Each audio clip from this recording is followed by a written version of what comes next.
Be cool, be kind, be classy. The cupcakes are sweet and sexy. Have fun, enjoy the journey.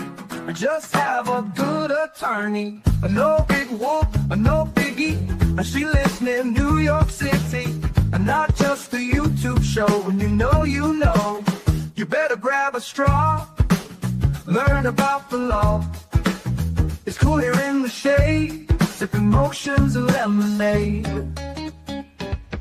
Cool heads will prevail, kindness will never fail. Be classy and vastly wise. Oh, Melanie Little is going live. Oh no, where is Melanie? Follow the island's melody. Is a concert within reach. No surprise, she's at Jones Beach. She heard some music far away. Captain Jack Sack Harbor Bay. He sings and his piano plays. Not all sounds are waterways. Speaking Yiddish and Latin, it's not just for Manhattan. It's for Pilta and Meshegas. Ridiculous that insanus. Oy vey, Marcus. Proset, that's for schmucks. Be cool, be kind, be classy. My cupcakes sweet and sassy. And not just a YouTube show. When you know. Cool heads will prevail. Kindness will never fail. Be classy and vastly wise. Melanie Little is going live.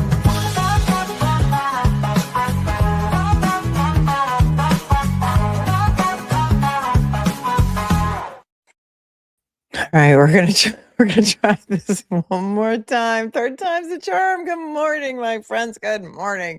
Today is Monday, May 18th of 2026, and we're gonna give it the old third college try today. We had intended to, live stream the Massachusetts versus Alvin Campbell Jr. trial in Suffolk Superior Court. That is a case in which your current sitting Attorney General, Andrea Campbell's brother, is on trial in Suffolk Superior Court for the alleged rapes of 9 women and filming these crimes on his phone. He was finally arrested in 2020 after several attempts to prosecute him for rapes going all the way back to 2016 failed or were pulled from the grand jury. When Boston PD got a warrant for the iCloud of his phone, they found many other victims in his phone. They were able to identify them because he took pictures of their passports and things. Many of these women did not even know that they had been essayed by this guy who was posing as an Uber driver in downtown Boston. He would target women, seriously intoxicated women, and then we're not sure if he roofied them or not, but he he filmed the assaults of these women. The videos were found in his iCloud, and that's how they found a number of other victims. I did not think it was going to be live streamed. I was surprised to find this morning while I was on the stream that actually Boston 10 was going to live stream it, even though I called the court to see if there was going to be a Zoom feed. There is a very strict media order in place. We went over it last week. I went over it again with you on a stream that I just took down because Boston 10 had to abort their feed twice because the names of the victims were mentioned in the Commonwealth's opening. And then, first when they went to read the charges in court, they got up to like victim number 6 or 7. And then they had to cut the feed. And then again, during the Commonwealth's opening, the Commonwealth attorney mentioned one of the victims' names. They had to cut their feed again and take it down. I did the same thing. That is in absolute violation of the court order. The court order says that none of the victims' names or voices are to be broadcast. Trials are open to the public. Yes, they are. You have the right to go there and watch that trial in Suffolk Superior Court in Massachusetts, should you choose to do so. I was under the impression that they would not mention the victim's name, that they would use initials or something like that. They didn't. And so we are not going to be able to live stream the trial. And I agree with that. Now, if Boston 10 is there and they take that feed and they redact the names and they, take them out, and then they post the openings and the rest of the trial on their YouTube channel. We will go back and watch it later, but I cannot tell you, I don't disagree with that at all. And I took my streams down too, because it is up to the victims. It's not really up to the victims. It's up to the judge in this particular instance, who has ordered that the victims' names shall not be broadcast. And that's the end of that. And so there's no need to fight about it. If you want to watch it, you can go down to Suffolk Superior Court and watch it in person. We don't have the right to know their names. We don't have the right to broadcast their names. And that is what it is. It is what it is. Get what you get, and you don't get upset. I did think for a long time, I have questions about why this guy was never prosecuted, being that they had his DNA and a DNA hit on him going all the way back to 2016. At the time, his sister, Andrea Campbell, who's now the Attorney General, was a counselor, a town councilor or something. And so they didn't prosecute him in 2016, which in my opinion enabled him to go on and grape many, many, many more women until he was finally arrested in 2020. And we did hear, and I took some notes during the openings, but since I took the streams down, you're not going to be able to find them, is that several of these women were attacked by him in 2019, September, November. How many more victims do you think there are? He looks like an enormous guy. He was pretending to be an Uber driver. He was targeting specific women. And that is what the Commonwealth Attorney, Erin Murphy, started to tell us. And one of the women was leaving an office holiday party around the 19th of December and was leaving a bar called The Harp. And then I don't know if she's the one who woke up at this guy's house in Rhode Island, but I've done at least 2 other shows on it. You can go back for the articles that I read and all of the facts that we had. And there were 2 women that he attacked, both of them in their apartment. Horrible, horrible, horrible stories. And this man he can go away for life, which is what the judge or somebody told us at the beginning of the part of the stream that we could watch this morning, because of his habitual offender status. And I think that he should. I think that anybody who hurts a woman in such a way, and it's proven with DNA and other such stuff, should definitely go away for a very, very, very, very long time. And that's that. It's not political interference. It's protecting the victims. And that's what we need to do. Prosecutors, nobody did anything wrong. Boston 10 probably should have waited and streamed on a delay and edited the video. And I hope they will do that, because I think it's important and I think we need to watch it. But I don't think that the victims need to have their names broadcast all over the place. And so that's that. I do have for you, though, a Luigi Mangione hearing that just happened, so we can watch that. We're also going to talk about the Turtle Boy fundraiser from yesterday. I'm going to show you, for those of you who didn't see, my hour with David Yannetti on the Turtle Boy fundraiser. Over $80,000 was raised for his legal defense fund. There is a Long Island Railroad strike, which took effect at 12:01 a.m. on Saturday. It is ongoing today. It is a nightmare. The Long Island Railroad is what we Long Islanders take into New York City. Goes straight into, well, it now goes to Grand Central Station too, but it goes straight into Penn Station to go to Madison Square Garden. And for all those people who commute to their jobs in New York City, they are on strike. It is affecting 300,000 commuters a day. And the MTA, or the governor, I'm not sure who, put busing in place to bus people from certain Long Island Railroad stations into Manhattan. But the problem is the buses are only going to accommodate 13,000 people a day instead of the 300,000 who need the Long Island Railroad. And so Governor Kathy Hochul has told New Yorkers, work from home if you can, because apparently she must think that everybody has the ability to work from home. That is what Long Island serial killer would take to Manhattan. You are correct. That is exactly what he did. And so thank God I'm not a slave to the Long Island Railroad every single day anymore. But it's a mess. It is a mess. And so that's happening today. Luigi Mangione was just in court. They actually had a camera in there, which is very unusual for New York. So we could take a look at that. We were talking about earlier. We got to re-talk about everything we talked about already. because I took everything down out of respect for the victims who were brutally raped and filmed allegedly by Alvin Campbell Jr. Just Google his father and grandfather, also both called Alvin Campbell, I think, and their ties to the Winter Hill gang in Boston. You may know. I don't think the Commonwealth did it on purpose. I don't think so. We still might get it. The camera's in there, so if they edit it and we got it, we will. I'm not going to, jump into a conspiracy theory. What I told you is that I didn't think the Commonwealth was publicizing this case because they didn't want anybody to know about it for some reason. But the cameras are in there, and that is it. Okay, it's what happens. Like I already said, like during the first stream that I aborted today, that I'm already on my last nerve. So if you want to complain, maybe go to someone else's stream and do that. About whatever you want to complain about today. Some people aren't happy unless they're complaining. John Travolta has aged in reverse. He showed up at Cannes Film Festival looking like Benjamin Button. It is wild. He's got maybe the best plastic surgeon in the world because he looked crazy good. Here's the motivational quote of the day. We did this early, but we're going to do it again because this is our third stream today. Mark Twain said, "Keep away from people who try to belittle your ambitions. Small people always do that, but the really great make you feel that you too can become great." Isn't that good? Keep away from people who try to belittle your ambitions.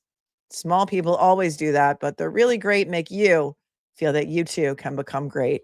I'm talking about great. I mean, how great was David Yannetti yesterday on Turtle Boy's show on the what he called telethon? I don't know. It's not going to focus for you, but that's a trust me, bro. He was so great. I mean, he had such kind words, not only for Turtle Boy, but for me also. It was great. We'll watch it again for those of you who didn't get a chance to see it. The empowerment card of the day is this: empowered women empower women. Empowered women empower women. Isn't that the truth? Isn't that the truth? It sure is. All right. How's everybody doing today? Thanks, Nicole, who says, "I appreciate you, Mel, for shining a light on this. Thank you for being here for 15 months. And some new members. 227 search happened. And Miss Kayla Ray became a new member too. Welcome. I think you guys are going to like it here. And here's what Zoe says. Zoe's always the voice of reason around here. Trials are meant to be public. Public only means the public is allowed to view. How the public views in person versus broadcasted video is the judge's discretion. Cameras are a privilege and not a right." Yeah. And it's also, listen, it's hard enough for these women to have to go in there and testify what this monster did to them. These women, in my opinion, are getting a life sentence. I think this guy absolutely, if he's convicted, should get a life sentence. And I really, really, really, really hope that if there are any other victims, that they do come forward and that he can be prosecuted for those crimes as well. Because maybe there's some video that he deleted from his phone. Maybe he was selling the videos. I mean, or maybe he just kept them for his own personal reviewing pleasure, which is what the Commonwealth attorney seemed that she was about to say in her opening. And so that's that. That's that. All right. Why don't we take a look at Luigi Mangione? Well, first, let me show you this because people were lined up very, very early this morning. Luigi fans were lined up outside of court in Lower Manhattan to get into Luigi's hearing today. And there's New York Post has some pictures of them. It's wild to me that he's got, fans. I don't know. Here they are. Free Luigi shirts among the Luigi Mangione supporters outside court this morning. And here's Luigi. He's got a big fan club. I mean, for those of you who don't know, Luigi Mangione gunned down United Healthcare CEO Thompson. See, when did this happen? Please, will I go back and look at my notes?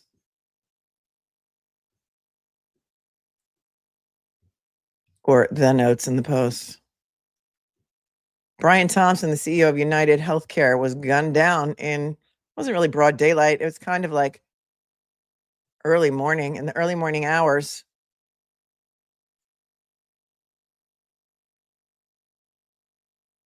December 2024. Wow, it was that long ago. I mean, it was an execution. That's what they're calling it in the Post. And it was, I remember covering that live with you. Remember when they were looking for him? And there was a guy on Twitter or on somewhere like Reddit that knew where every city bike in the city was, and he like tracked down the city bike that he drove away through Central Park. Luigi Mangione was a graduate of UPenn. And as you may recall, when they found him in Altoona, Pennsylvania, because one of the McDonald's workers called it in because his picture was everywhere, they found a journal with a manifesto in it and some other things in a backpack.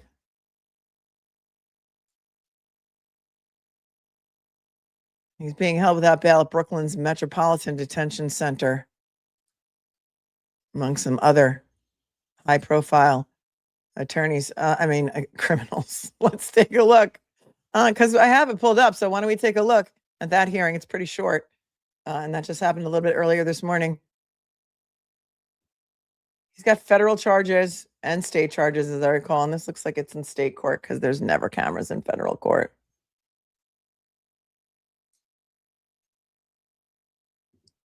All right, why can't the chat go away? All right, whatever. It's like technology hell Monday is what it is. That's just what it is. Here's Luigi Mangione appearing just this morning in Manhattan Supreme Court.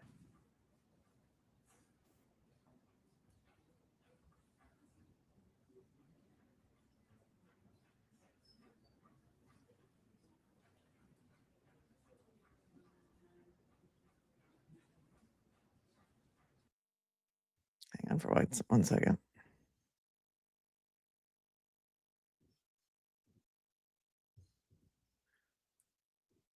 Let's see if I can make the volume better.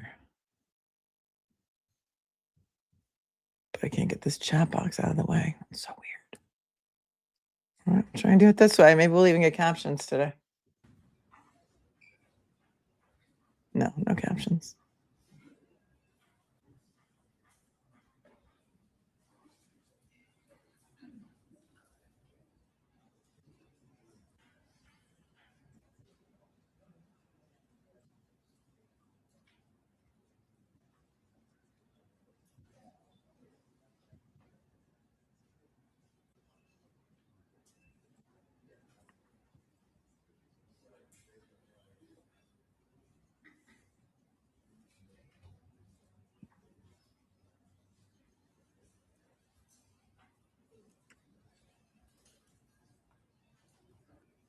He's cuffed, but he's got a little sticky pad. He's able to write. Conference. Right, we had a bench conference about scheduling, jury selection, those related issues. All right, so to discuss further, as you all know, I'm currently on trial. Jurors should be arriving shortly, so we'll have a virtual conference on June 3rd to discuss those issues. Okay? That's it? Okay. You can take George. Wait, that's it? Hold on. That's it? They had a bench conference. Everybody's like, okay.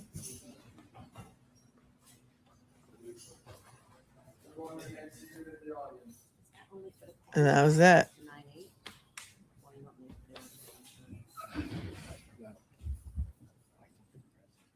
What time is the Murdaugh press conference? Is that coming on today?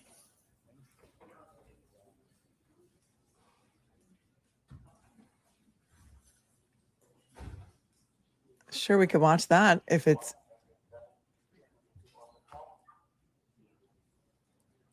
Well, there was a ruling made earlier, so we can talk about that. Could have been an email. Yep, back to the hole you go, Luigi. Back to the hole you go. Here was the ruling from this morning. Jurors at Luigi Mangione trial will see alleged killer's manifesto and gun.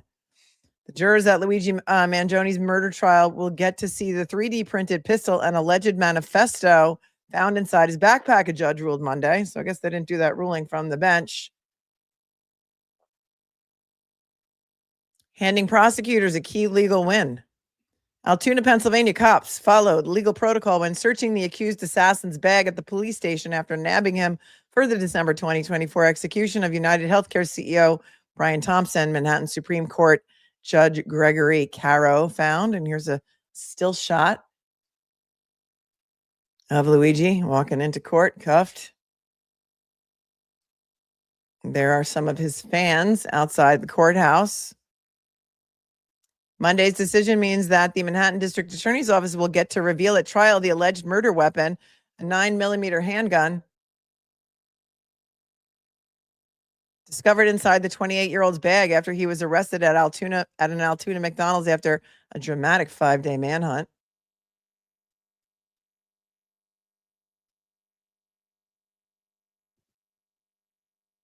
Hang on one second.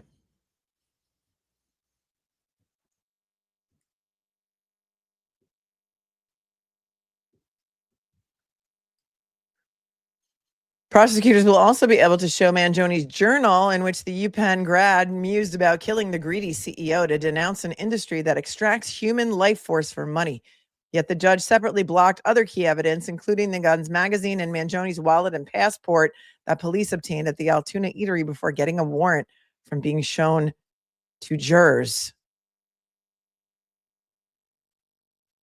All right, so they're not going to get to see. So there was motions to suppress.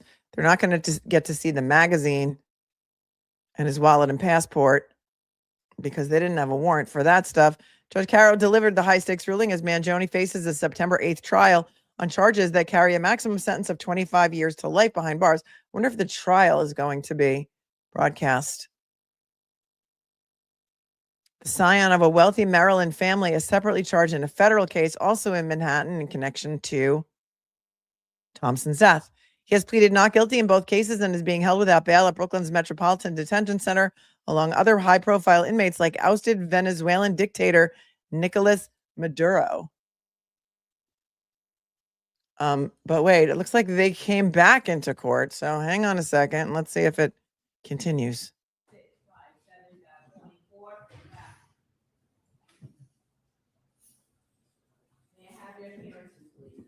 Joel Seidman, Zachary Kaplan, and Kristen Bailey on behalf of the people. Good morning, Your Honor.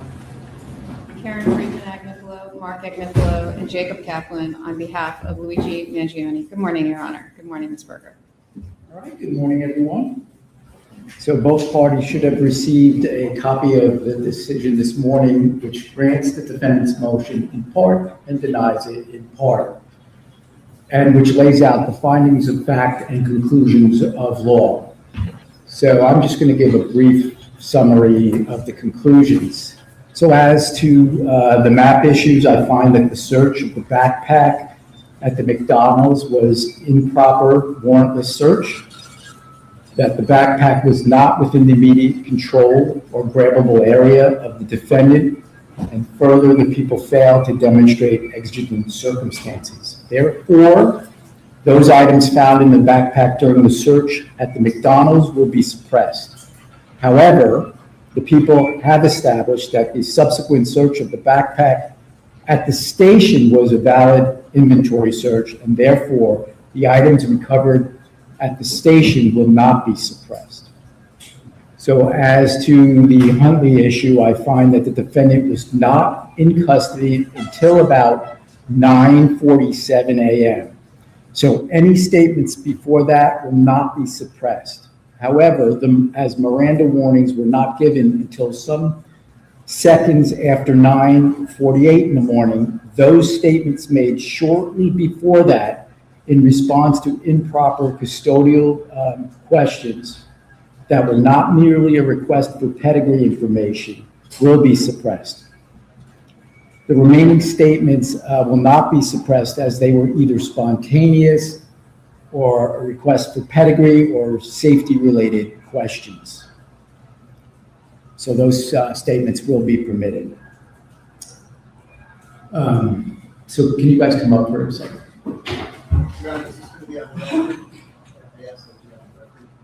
Well, come on up first.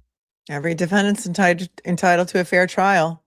I don't have the papers, so I don't know exactly what they're arguing, but I can tell you exactly what the judge just said is that he wasn't Mirandized until he was brought down to the station at whatever time that was. And anything that they obtained before he was in custody was a warrantless search, and they're not entitled to use it in front of the jury. So it was a partial win for the defense today.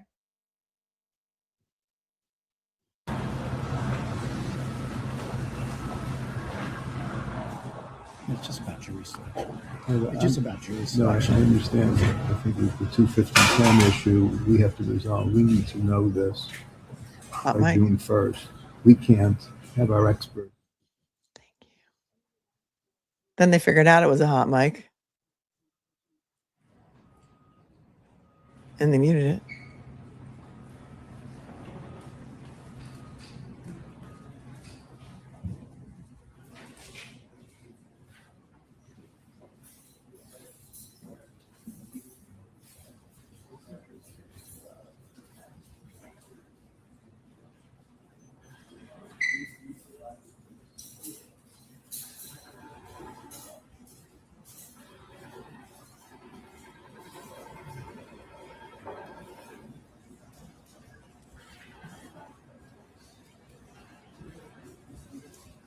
Thank you, Becca.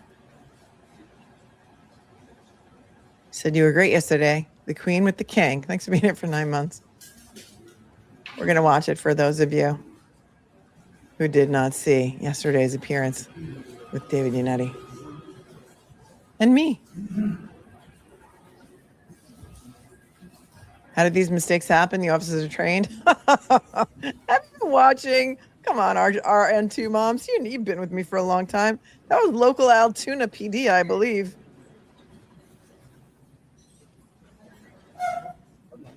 It went through his backpack at the McDonald's. Yep, the stuff in the backpack they found at the McDonald's, they're not allowing in. He said it was, he didn't say it was because outside of his possession. It's because he was not in custody at the time and they didn't have a warrant. It was warrantless. That's what I understood him to say.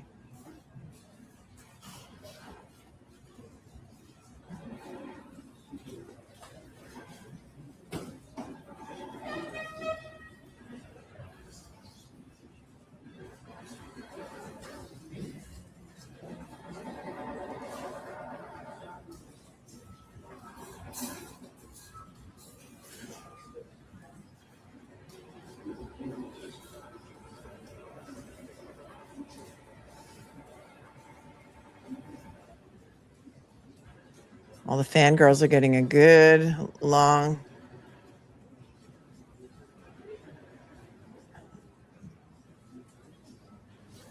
Yeah, this StreamYard is really. Did I glitch again?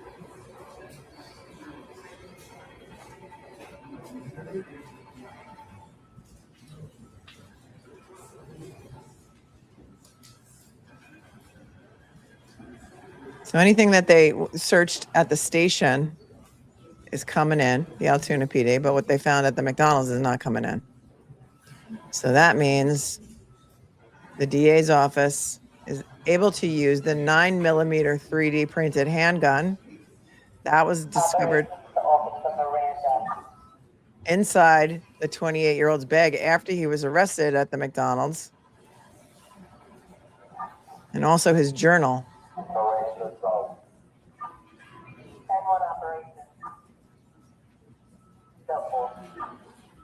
But he separately blocked other key evidence, including the gun's magazine and Mangione's wallet and passport, because they obtained that stuff at McDonald's before they had a warrant. And that's the way the law is.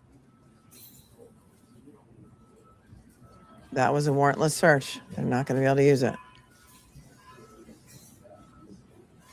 Partial win for the defense, partial win for the prosecution.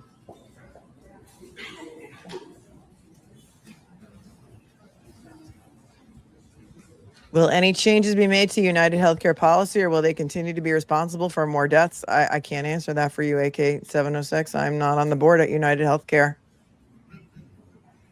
insurance companies have been killing people for years. Remember the John Grisham novel? What book was that? There was a movie about it too. Denying life-saving cancer treatment to a child. I mean, this is not new.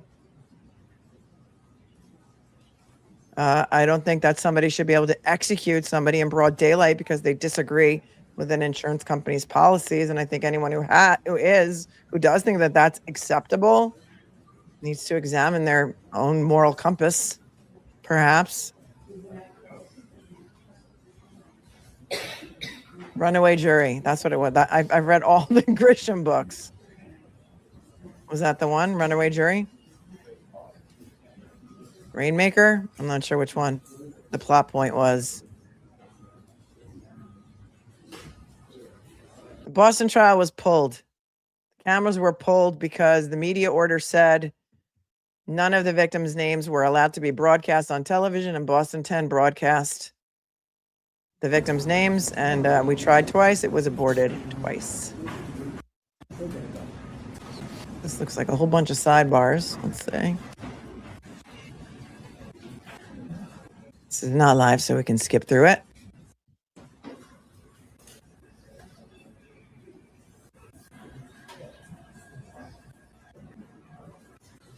All right, we had a bench conference about scheduling, jury selection, those related issues. All right, so to discuss further, as you all know, I'm currently on trial. Jurors should be arriving shortly. So we'll have a virtual conference on June 3rd to discuss those issues. Okay? That's it? Okay, you can take charge.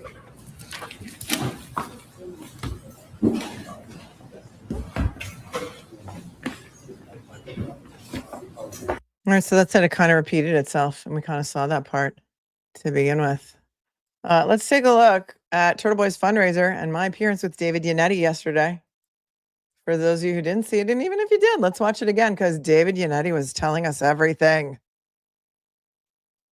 He was telling us everything.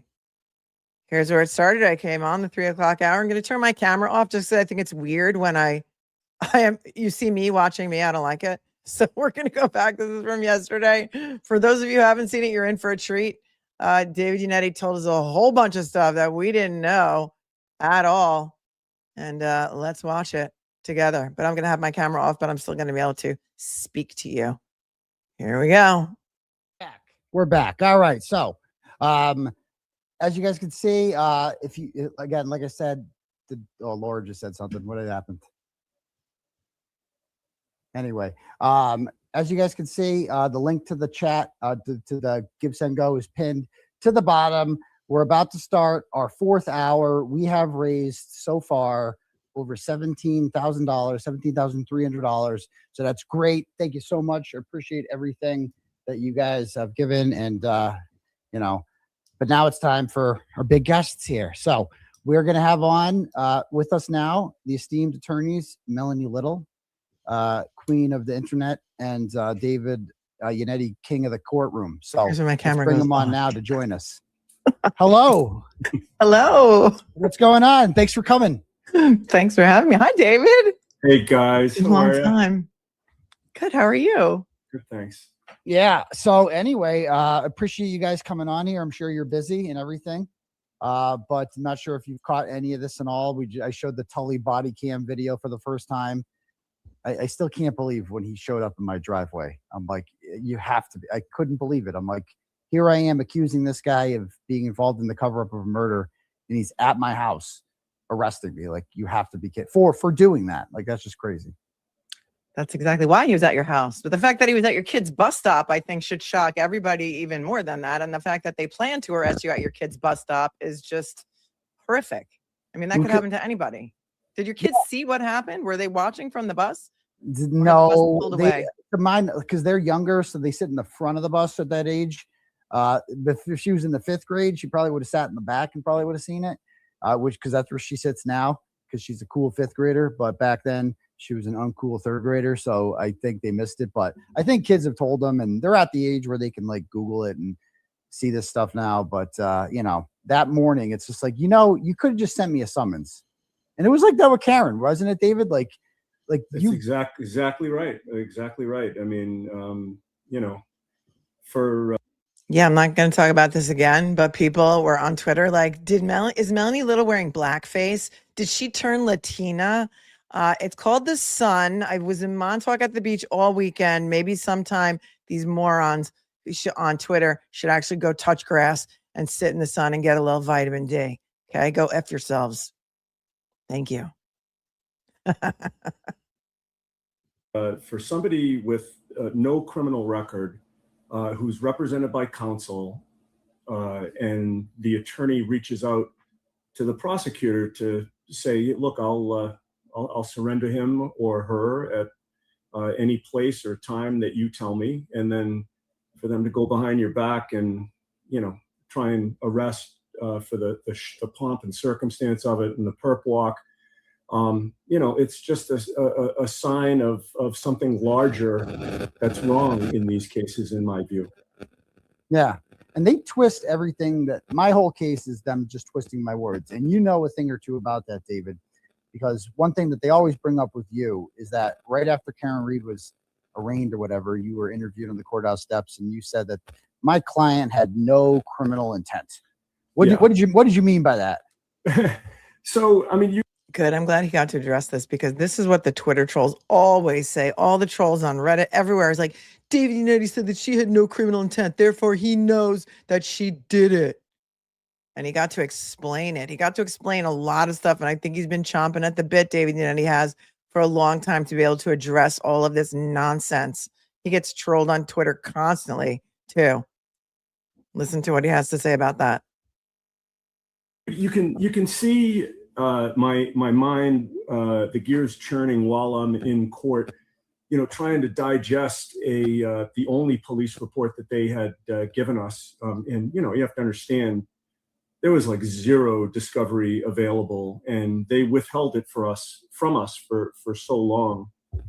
But, you know, I'm shocked at that point that they have charged Karen with manslaughter. You know, my view of this and my expectation coming into that courtroom was this was a motor vehicle homicide allegation. And, you know, that was really the first sign that I got that, you know, something's up here. So, you know, in my argument to the judge, you know, I said, look, Judge, you know, they've charged this as manslaughter. They're asking for $50,000 cash bail. But, you know, where in this police report does it show any criminal intent to justify a manslaughter charge? So, you know, I was speaking to their version of events, which is what you're stuck with at arraignment. And I was saying, even under their version of events, which we all know now was false, we didn't know what was going on then. You know, even under their version of events, it was an overcharge from the beginning. And then it was even more shocking when they went to the grand jury and upped it to second-degree murder. But just for the record, so that everybody knows this, at no point in time ever, from the first moment I talked to her on the phone until now, has Karen Reed ever said that her car hit John O'Keefe. Never. So, you know, to the extent that, you know, that's what they want, their narrative is, it's wrong, not surprisingly. Their narrative, the story that's been put out there by, I think, the Proctors or someone, is that, you know, when they went through your phone, they came across a text that went through Karen's phone. They came across a text message in which she tells her lawyer, who they assume is you at the time, that I did it. I accidentally hit him. But you didn't even know Karen by the time that she took her phone, right? No. And you know, this is symptomatic of just about everything that they've done. You know, they've cut and pasted text messages. They've taken them out of context. They've tried to say that they're one thing when they say another. They lose credibility every time. And I think recently they've said, oh, geez, you know, no, it wasn't Yannetti. It was some other attorney that she said that to after being Yannetti, you suck, you know. So, you know, it's just par for the course. Yeah. to that point, also, the news had been reporting that there was ring footage of this incident of Karen hitting John with her car. It's still out there. We've played it 100 times. And I can't remember because we've watched the arraignment a number of times too. Was it February 1st or February 2nd? February 2nd. Yeah. And I don't remember if Lally said in court that there was ring footage of the accident also, but that was the original narrative that was put out to the public. Yeah, I don't think he said it in the arraignment, but it definitely was put out there in a WBZ news report. And it's funny because recently some audio video has surfaced of me. I don't remember talking. The trolls have brought this up. They found a audio of me saying that I go, obviously she hit him with the car. And I'm like, where did I say this? I'm like, where? I don't. And it turns out it's a 2022 YouTube show I did in which somebody asks me in the chat, are you going to cover this story? And I'm like, I go, yeah, it just doesn't seem like much of a story. It seems like a tragic accident. Like, obviously she hit him. I go, and my reason for believing that she obviously hit him, the ring camera. I actually cite the ring camera. I go, there's ring. It's been reported that there's ring camera. So that lie literally kept people like me from even looking into this. Cause like, what's the story? It's Right. Right. Carrie, Carrie, what's her name? Carrie Roberts says Sandra Bullock's going to play her in the movie. What movie? About the girl who accidentally hit her boyfriend in a horrible tragic accident happened? What movie? You know? Okay, wait, we gotta. By the way, I mean, Let's interrupt this for one moment to see what these idiots took. This clip of me saying exactly that, and they retweeted this like a million times. Melanie has repeated this claim several times. There was a story from CBS Boston that was reportedly corrected on air. That was reported correctly on air. However, inaccurate information appeared in the web script. CBS Boston corrected the story and denied that the I-team reported that inaccurate information. Well, here's what this Elaine person says. And she has the video clip of me saying that people said that the media said there was ring footage after the accident, and then circles this in red. During the process of transcribing the story, which had been accurately reported by the I-team on air, inaccurate information appeared in the web script, which stated investigators have video of the incident from a Ring doorbell camera. This is not what the I-team reported. The story has been corrected. And then, but wait, because there's more, because there's always more. That got 13.8 thousand views. This person does not have a lot of followers, and 17 retweets. And here, somebody, of course, because you guys are amazing, and here they are calling us effing liars and what losers we are, and how dare we? Hold on, because somebody came on and actually posted the actual video for WBZ. So thank you, Romy, for doing this. Romy corrected this, one of the idiots who retweeted this and said, reported correctly on air. And she attached the receipt to that. So here's the receipt of the WBZ reporting on this, in which they said it, which is still out there on the internet, okay? A woman is now facing manslaughter charges. Thanks for joining us tonight. I'm Lisa Hughes. And I'm David Wade. Karen Reed is accused of motor vehicle homicide. The body of Officer John O'Keefe was found in the snow early Saturday morning outside of a home in Canton. Now, investigators say she drove him to that neighborhood just after midnight. I-team sources say the two had been in a relationship and that investigators have video from a Ring doorbell camera and then impounded her car. What's that you say? Investigators have Ring camera from a what? And impounded her car? What's that? What's that you say, WBZ? Night. I-team sources say the two had been in a relationship and that investigators have video from a Ring doorbell camera and then impounded her car. John O'Keefe, again, a 16-year veteran of the Boston Police Department. Boston Police releasing... A woman is now facing manslaughter charges. Thanks for joining us tonight. I'm Lisa Hughes. And I'm David Wade. Karen Reed is accused... And I'm the liar.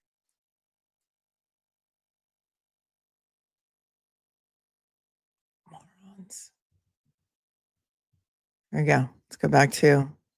I had to correct that. I'll make more merch. But by the way, I mean, what they released, obviously I had never seen that show that you did. But what they released was consistent with what you've always maintained, which is that, you weren't interested in the case because it seemed like it was open and shut. And, the media had reported essentially that it was, and that she did it, and let's move on. And, that's just further evidence that you were telling the truth, that you originally thought X and then learned that it was actually Y. Yes, precisely. And this is what they do. And let me see if I can pull up here something I wanted to bring up with you, David, because they like to smear. They got my whole phone, right? And they've gone through it and they've leaked it and it's out there. And they really are trying to push this narrative that the dastardly Karen Reed, along with her co-conspirators, her unnamed co-conspirators, Alan Jackson and David Yannetti, that the whole time you guys were just, you knew she did it. She knew she did it, but you just had to find some blogger out there who was willing to get paid to lie for her. And to be clear, do you remember, when's the first time we spoke? Do you remember? So if I can, and I don't want to take too much of Melanie's time, because I want to hear Melanie speak during this segment. And by the way, just so we're clear here, Melanie Little within the Yannetti household is Queen Melanie. My sister, my mother have watched her religiously from the beginning. They love her. They're so excited that I get to share the stage with her today. And I just got a text message from my paralegal, Lisa, who's great, FKR all the way. And she, on a Sunday, she sent, knowing me, she sent me a text message reminding me that I had Turtle Boy at 3. And also, and also telling me, please, pass along her best wishes to Aiden and Melanie. She loves you both. There have been plenty of times, Melanie, I've come back to the office and she's listening to you, through her computer. Yeah. So anyway, thank you. What was the question? I don't remember. I think we were the first time we spoke. Oh yeah, your text messages between each other. Right. So here's the deal. And I've said this publicly before, but in bits and pieces, not like widely reported, but the very first time we spoke, Aiden, was after you wrote your first article on the case. And prior to that, I had never watched your show. I knew who you were only because years prior, I had a client who was accused of doing some unsavory things, and you picked up the case and thoroughly spanked him. And so sounds about right. Yeah, as he does. And my impression of you was, this guy's trouble. I need to stay away from him. I'm representing a lot of people who might be accused of doing some dastardly things. So I want to keep a low profile. So anyway, you and I never met. We never talked. I'm sure you didn't know who I was. And once the first article came out, within a day or two, my thought was, well, finally we have somebody who's willing to tell this story, and I should introduce myself to him. And that was the purpose of my phone call to you. And just so you understand, the manslaughter charge, well, not allowing Karen to surrender, the manslaughter charge, and not getting any cooperation from them in terms of discovery in the early stages, pre-indictment, in addition to the discovery that was trickling in, led me to believe that this official story is not correct. And so from an early juncture, we were strategizing, how do we get the public's eye on this? There's a media out there that may be willing to assist us in this investigation. And by assist, I only mean getting to the truth. Our outlook from the beginning was, we just want the truth. I want to find out what is the real evidence in this case, and we'll live with whatever that is. And I had told you, Aiden, off camera, within the last week that, I had some media contacts. I've been around for a long time. And I had some friends in the media, and I'm not going to name this reporter because I like him a lot. But I remember giving him a call and, suggesting that they look into this or that, they interview this person or that person, because there was this brick wall that we couldn't bust through. And I'll never forget what he said to me, which was, Dave, he said, this case is done. You couldn't get anybody to touch this case with a 10-foot pole. Wow. And that was, the brick wall that we were running into before. Was that before or after the Google search came out? Was that like before the Google search came out? Probably. It was before. Okay, it was before. But still, Yep. you there was still plenty of stuff. I had already seen stuff that my antenna were up, and I was convinced. I had an innocent client here, and I had the machinery of big government targeting her, and we needed help. So you were the cavalry that came in. And by the way, I didn't know how you were turned on to the case. I didn't know you. I certainly didn't call until you until recently. Like, exactly. Because that's another thing that they've criticized you for, is that you've made statements saying that we weren't talking to him like we weren't beforehand. And now you know that Karen was not the person who reached out to me. It was another cop from Duxbury who used to work with John by the name of Brian Johnson. And I've got the timestamped screenshots to show he sent me the link. And I looked into. How about that? Receipts. Man, they are really freaking out today. The trolls are really freaking out today. They're big mad. They're big mad about Aiden raising over $80,000 on a 12-hour stream. Aren't they so mad that people can actually support the First Amendment and that there are lawyers out there who actually agree that he's being wrongfully prosecuted? It's crazy. So many lawyers getting so much hate today that appeared on that show yesterday. It's not just David and me. It's so many other lawyers too, like Runkle and Andrea Burkhart and the Matas. It's wild. These people really are so freaking out. Let them stay mad. Big mad. Oops. Yeah. I mean, it all makes sense. I know I didn't call you, so or contact you. That was the reason for my tweet. But anyway. When you came in, that's when everything changed. That's when we had eyeballs on the case.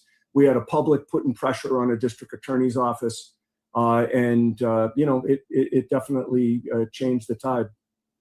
And I think when Melanie first got into this game, I was in jail, and I started watching her in there. Actually, I watched her Garrett Wing interview. And that's when I think things really started to really pick up, because prior to Melanie's involvement, there was no law tubers really covering this. And it was really just me. It was me and Plevin. So that was it for Karen Reed content. And then the Glare and LTL and others got into it. But Melanie was really kind of the first YouTuber. And Melanie, what made you take such a big interest in the story? Well, first, let's make the record clear here. There's nothing illegal, improper, or unethical about an attorney speaking to a reporter about their client's case. There's nothing wrong with that. That's done all the time. I have a person. By the way, you wouldn't be doing your job if you didn't do that. Right. Yeah, of course. Who's not gonna? If the attorney wants to talk to me, why would I say no? I mean, what do I? No, I don't want to. I don't want any scoops. Right. I'm curious why the mainstream media wouldn't report on it. I mean, I guess were there just powerful people involved and they didn't want to report on it, or are they just skewed a certain way? Just laziness. All just lazy reporters these days. No, there's the day of the spotlight at the Boston Globe is over. Like they don't go and look. They are just conditioned now to go down to the courthouse, get the records, copy and paste what the Commonwealth is saying. Here's the allegations. Nobody wants to actually look into a story anymore. Yeah. It's crazy. So fun fact, I have a personal connection to Norfolk County because when I was in college in Boulder, I met a guy who was from, he said Foxborough, but it because nobody ever heard of the small town that he was from. And it was in Norfolk County. And we were in college and he was telling me like how corrupt the police were where he grew up, and that they would stop him and his friends and just beat him up for no reason. And he had this like unhealthy, almost fear of law enforcement having grown up there. And then we got married, and then we had 2 kids together. And then the Karen Reed case happened, and we were divorced at this point, still, in contact, still had a great relationship because we were co-parenting our kids. But I said, holy crap, like this is in Norfolk County. These are the cops that I've been hearing about since, the late 80s, early 90s. And this is wild. And so it first came to my attention, I guess, from a viewer, but I remember hearing the story on the news and hearing there was ring footage of it. And just like everybody else was like, oh man, that sucks. Like she backed into her boyfriend. She was drunk, tragic story. He died in the snow. And then I just started reading everything that I could get my hands on. Tragically, he died. My ex-husband died like right after I started reporting on his story, like the next month. And so when everyone was attacking me and coming for me about, you know, grifting and jumping on this grift train and like all this bullshit, I told the personal story about my personal connection to this county and how I really wanted to dig into this, because having heard for decades about how corrupt the law enforcement was in this specific county, I really took an interest in it, you know. And you were in jail at the time. And you know, between you and me and all of us now, everyone watching, there's almost 8,000 people watching here today. I wanted to keep you, Turtle Boy, out of the conversation because I didn't watch your show. I didn't know about any of your reporting. And let's face it, there were a lot of people who just didn't like you and didn't want to believe what you had to say. And so I thought it would be a better track to not bring you into the conversation until these two stories became inextricably intertwined, so that a new audience would hear about the story, right? And I think that, you know, it brought a lot of new eyeballs to the case. And legitimacy, because you're an attorney, you know what I mean? That's what we needed. We needed an attorney to come out and be like, no, I'm a lawyer and I can see how wrong this is and here's my experience in the field to say that. And it's good that you didn't bring me into it, because then they can't accuse you of being in the cult or a turtle rider or anything like that, or be biased by that. No, these are just the facts. And like I said, the first time I watched you was when you had Garrett Wing on. I got sent I was in jail. Did you know Garrett before that? No, you can thank Jennifer Coffendoffer for that, because I was on Court TV twice in January of 2020. I don't even know what year it was at this point. 2024 is right before the first trial. And I said, that is clearly a dog attack to this man's arm. Okay. I've been an injury lawyer for over 30 years. And this is not a pedestrian versus motor vehicle accident. There are no injuries to support that. You got to have bumper marks. You got to have some injuries below the neck, aside from what looks like a dog attack to the right arm. And she tried to make me look like a fool. Everyone thinks that, you know, they're a doctor now. They know the injuries. And I'm like, so one of my moderators said, there's this guy on YouTube. His name is Garrett Wing. He has like 2 million subs and he talks. This is exactly what he does. He trains dogs to bite. He trains dogs like German Shepherds to go out and catch the perpetrators and drag them out. And he can tell you all about dog bites. I sent him a picture. I said, listen, I have this show. I don't even want to tell you what it's about. Here's just a picture of a guy's arm. What do you think this is? And he's like, clearly dog bites. I thought you knew him. I didn't know you didn't know him. You just just on a whim. That was a cold call. And David, he was on your witness list for the second trial.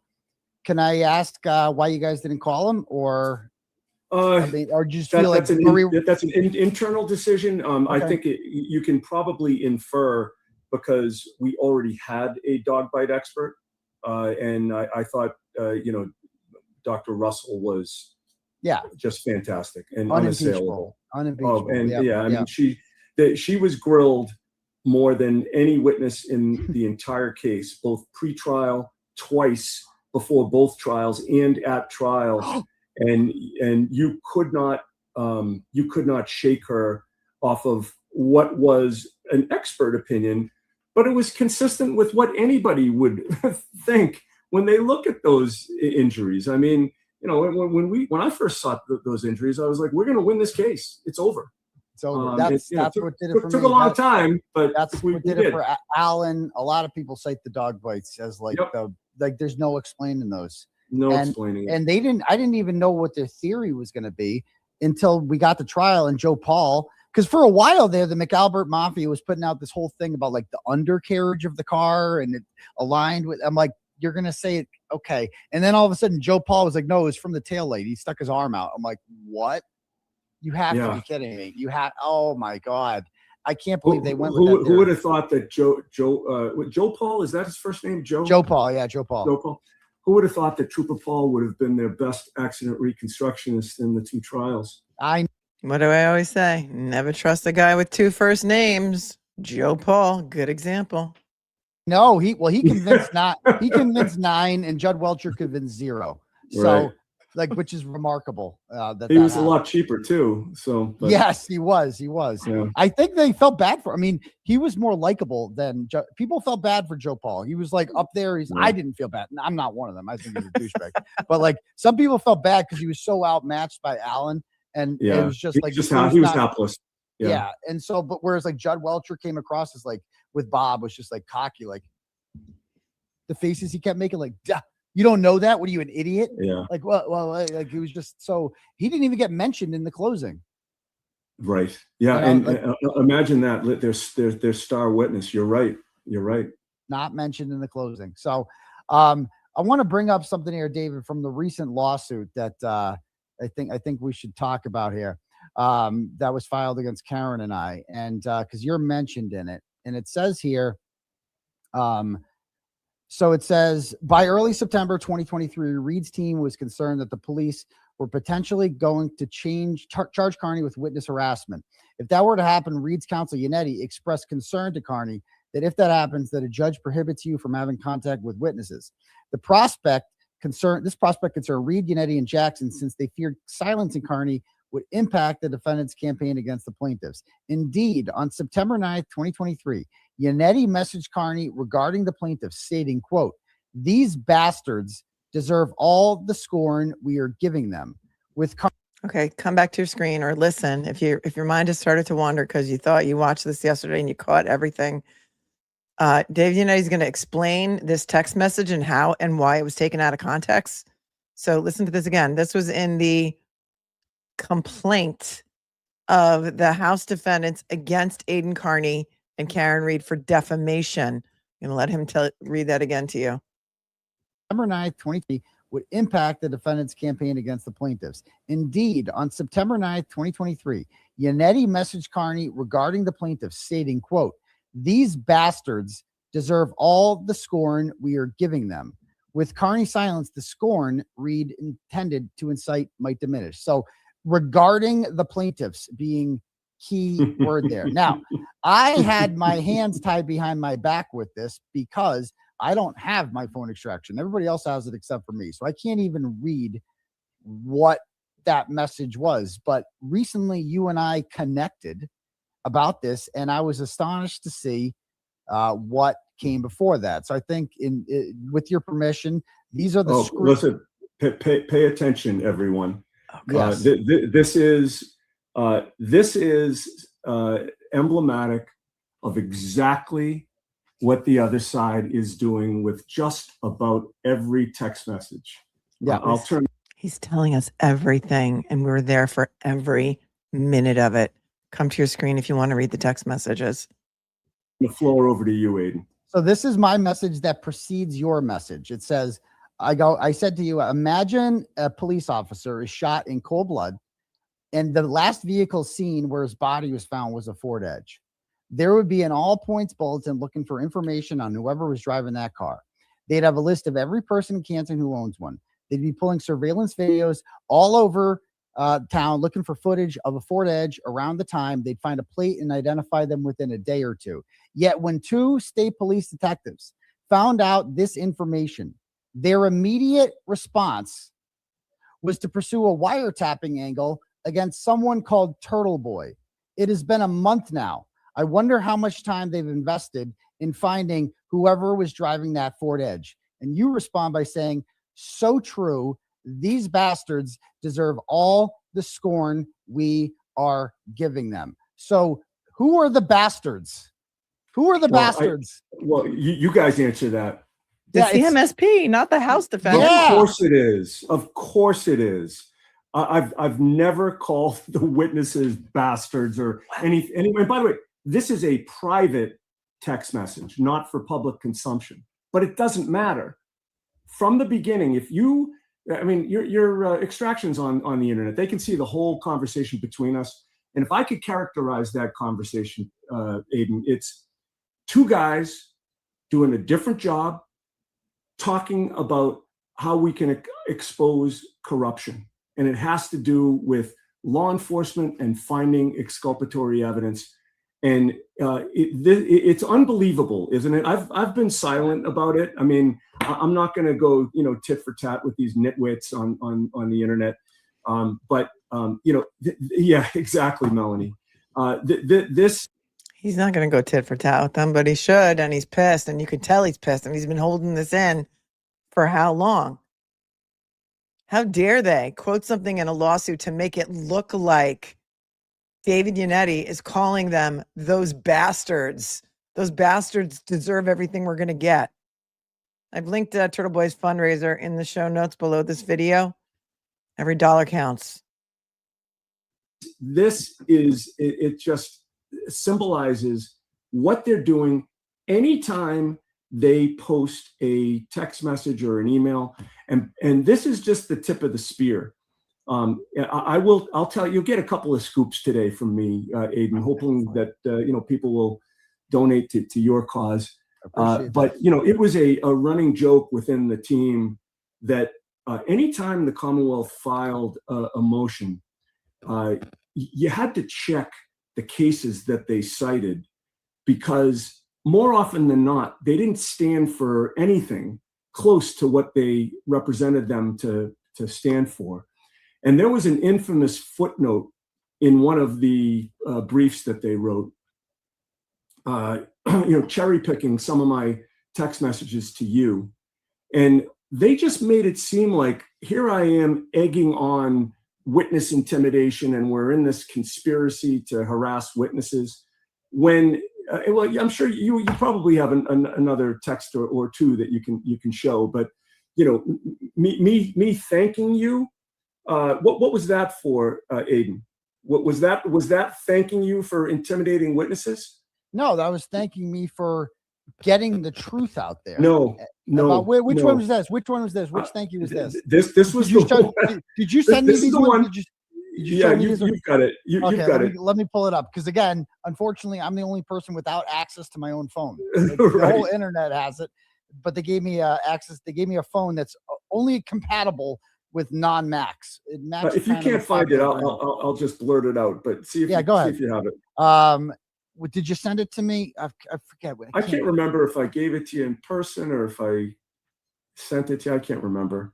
But basically, you held a fundraiser, and it was for yourself, and you donated half of what you got at a certain day to Karen. And I saw that, and I said, "You're a class act. Thank you." That's right. And they. I'm sorry, what, Mr. Yannetti? What was that you just said about Aiden Carney, who's getting so much hate all over the internet from people who claim to be free Karen Reed? I'm sorry, Mr. Yannetti. What was that? That deserves a replay. How many people remember watching that one recent Karen Reed fundraiser where people were told, if you support Turtle Boy, we don't want your money. If you're not from Massachusetts, if you're not from here, we don't want your money. Listen to that again. It was for yourself, and you donated half of what you got at a certain day to Karen. And I saw that, and I said, "You're a class act. Thank you." That's right. And they have like cherry picked that to say, "Geez, you're a class act because you've been harassing witnesses or whatever." It's just, I mean, it's all nonsense. And for whatever attorney put that quote in the motion in the civil case should be ashamed of himself. That's BBO material right there. He knew. BBO. That's the Bar Association for Massachusetts. He's saying that is so unethical of this attorney and misquoting me like that and taking my quote out of context to make it look like I was somehow conspiring with you to intimidate witnesses. And then I ask him, I'm like, "Are you going to go after them?" And he's like, "Yeah, I don't have time for that." He's not going to do it, but he could. It's insane. No, this was the person who drafted that lawsuit was a guy named Tuxbury, right? He's the plaintiff's attorney for the House defendants against Aiden and Karen for defamation. But they cherry pick. But we've been seeing this for years. We're not shocked by this. But when you attack a lawyer's integrity, I was so pissed for him when I saw this, because I know David, he would never conspire to intimidate witnesses. That's not the kind of lawyer he is. It's outrageous. Olivia, you missed this part? Okay, I'll play it again. Here you go. This is BBO material. This is, or whatever. It's just, I mean, it's all nonsense. Like cherry pick that to say, geez, you're a class act because you've been harassing witnesses or whatever. It's just, I mean, it's all nonsense. And, for whatever attorney put that quote in the motion in the civil case should be ashamed of himself. That's BBO material right there. He knew what we were talking about, and he made it sound like something else. Or whoever gave him that text message from David Yannetti only gave him that one text message and said, "Oh, this is what he meant by that," and he just egregiously and negligently put it in his papers, trusting whatever person gave that text message to him, because that's really inexcusable. Because like Aiden said, his whole phone extraction is all over the internet. Do your due diligence, dude. I find it hard to believe that he would intentionally do that, but I don't know that attorney. It's gross. To a judge. Yeah. And like I said, they have my phone extraction. They know that thing, the scorned bastards, they know who we're talking about because they've read our messages. That's right. They know we're talking about Michael Proctor and Yuri Biakinik because I said them by name in the text that preceded that. And I was saying how, and it just shows how I believe this too, that like, this is mind boggling. Like it's two guys talking about how much we believe this is a cover up and how outrageous we believe this is and how much I just can't believe that they're doing this. And you were like, these bastards like deserve all the scorn we're getting. God forbid the police get scorned. God forbid. Right. Yeah. Wow. And now they're publicly disparaging you, David, in court filings, which is pretty outrageous. As if you thought it couldn't get any worse with these. I've got pretty thick skin. This I just laugh, but they're whatever they're accusing you of doing, they're doing themselves. That's the bottom line. Yeah. And if they have us dead to rights, like, why not just tell the truth? Why not put the whole context in there? Like, I'm not sure how familiar you are with my charges, David, but like, most of the things that I've said are completely taken out of context. And, if you have the truth on your side, why do you need to do that? It's a really good point. And so I had the Radners on earlier, and we were talking about the grand jury process. Did you know that Karen Reed? Did you know that grand jury was going on?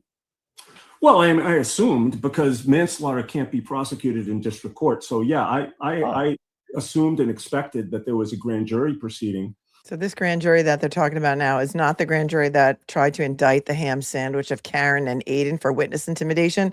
It's the grand jury that they had to convene in between Karen Reed's February 1st, 2022 arrest and the upcharge to murder 2. So that grand jury was convened sometime before, I forget when the upcharge was it in July of 2022 or June? That was like during the spring months. And so he says he had an idea that it was going on. So listen to this. Court. So yeah, grand jury process. Did you know that Karen Reed, did you know that grand jury was going on? Well, I assumed because manslaughter can't be prosecuted in district court. So yeah, I assumed and expected that there was a grand jury proceeding. At that point, I was like, all right, well, they're just going to indict her for the overcharge of manslaughter. And they're going to give me a call because she's made every court appearance. And I've promised her cooperation. The last thing I expected was the upcharge. And, they went and arrested her again. I mean, just to put on another show, to have another perp walk, to further harass her. Then I'm at arraignment in Superior Court, and I'm experiencing deja vu because I'm looking at the statement of the case. I'm like, where's the new evidence? Well, when I hear murder 2, I'm like, geez, they must have come up with something new. Well, they had some new stuff. There was a trip to Aruba. that the Yeah, Sullivan. that's wonderful. Yeah, Those witnesses were really strong. Yeah. Anyway, there was nothing there. It was like reheated leftovers with a bigger charge, and all they wanted to do was lock her up. Thank goodness that the judge didn't give him the $500,000 cash I bail. was just saying that was the one good thing Beverly Cannoni ever did, was set bail at only $100,000. Because Karen Reed I don't think she could come up with 500 back then, at least. I mean, that would have been a struggle. She would have been in custody for a while, and yes, that was one of the biggest decisions that Judge Cannoni made in the whole case, and it went in our favor. Yeah. I mean, for one, God bless Beverly Cannoni for doing that. One of the only right decisions she might have made in the entire trial. Have you ever? I mean, I don't want to bash the judge. I mean, there were. I mean, everybody has the transcripts now, and certainly we were frustrated with some of the decisions, but there were decisions that went our way as well, and so I don't want to be on a Judge Cannoni bashing panel. Have you ever experienced? I mean, this case, and also he's got to still practice in Massachusetts, so he can't be bashing Judge Cannoni. I can. I want to be on a Judge Cannoni bashing panel. Have you ever experienced? I mean, this case was such a unicorn in so many ways. I say that all the time, but have you ever experienced the level of Daubert hearings in any other criminal case that you handled as you did in this one? I mean, never. Yeah, never. That was crazy. I mean, thank God for Bob Alessi, right? Yeah. Seriously. The leading expert examiner in the country. Unbelievable, that guy. He was up to the task. He took all the hard ones, like all the hard witnesses, the not fun stuff, the technical nerdy stuff. Did. He learned it all, and never complained once. Never slept. And tell us about that. Like, so you've known Bob for a while, and how did he come to get on the Reed defense team? So, I mean, Bob and I intersected on a district court case a few years ago. And I didn't know what to make of him at first. Melanie, I'm sure you've had cases referred to you, or cases where a client comes to you, but somebody in the client's family is a lawyer. And, right. And the very first thing you think is, well, this is going to be fun. I'm going to have somebody looking over my shoulder. He's going to be a pain in the neck. He probably doesn't know criminal law. He's going to be telling me my job. And against my better judgment, I took the case anyway. And, so Bob participated in the defense, but in a very reserved way. He was very respectful to me. I didn't know who he was. I just figured he hung a shingle somewhere in Brooklyn or something. I didn't know that he was like the leading partner at one of the leading law firms in the world, whose hourly rate was like 5 times mine. I had no idea. But I gained respect for him because Alessi bills about $2,000 an hour. Print that. It became a collaborative process, and the trial went well. I almost felt like Bob was my co-counsel, and we became friends. And then during the first Karen Reed trial, there'd be times when we'd come back from court, and I'd just give Bob a call and run some ideas by him. He always had great ideas himself. And then after the first trial with the hung jury, mainly because we had 3 lawyers the first time around, and we were still drinking from a fire hose. It was so much work. We were working 24/7 on the same case, and still we were tapped. And we needed help. We recognized that. So I approached Bob, and it's really a miracle that he got involved. He had to get permission from his firm to do it pro bono. We brought him onto the team, and he handled, in my view, the toughest parts of the trial. I mean, what a sacrifice that was for all of you guys. You guys all were basically working for free, right? And those are billable hours that you could have spent representing other clients. I mean, I assume that this prevented you guys from taking on new clients, right? Yeah, I mean, I was fortunate that I had a de facto partner that picked up the slack. I mean, Greg Johnson, I can't thank him enough. He just handled everything. He handled my work. He handled his work. But, I mean, I was tied up for 4 months. So, my income took a big hit that year. But, when all is said and done, it's small potatoes. This was a once in a lifetime case. It was. I feel so good about the job that we did, the result that we got. When are you ever going to have that opportunity again? Yeah, I mean, what was it like walking out of that courthouse on June 18th? It was surreal. It really was. I mean, we walked out, and first of all, during the verdict, we heard everybody cheering outside, and it was a very emotional time. So we're waiting to walk out, and I'm looking out, and it just looked like Fenway Park to me. It was like, these people are all here for us, and they're cheering for us, and you get chills thinking about it. I'm very thankful that Damon Seligson, who's her Karen's lead counsel in the civil case, was with us that day. And Damon had the foresight, right? Yeah, that was him filming the video behind us. I loved it. It's a moment I'll never forget. And you were on camera. I mean, people have watched the verdict so many times, and you're standing there, like, and your tears are coming out of your eyes.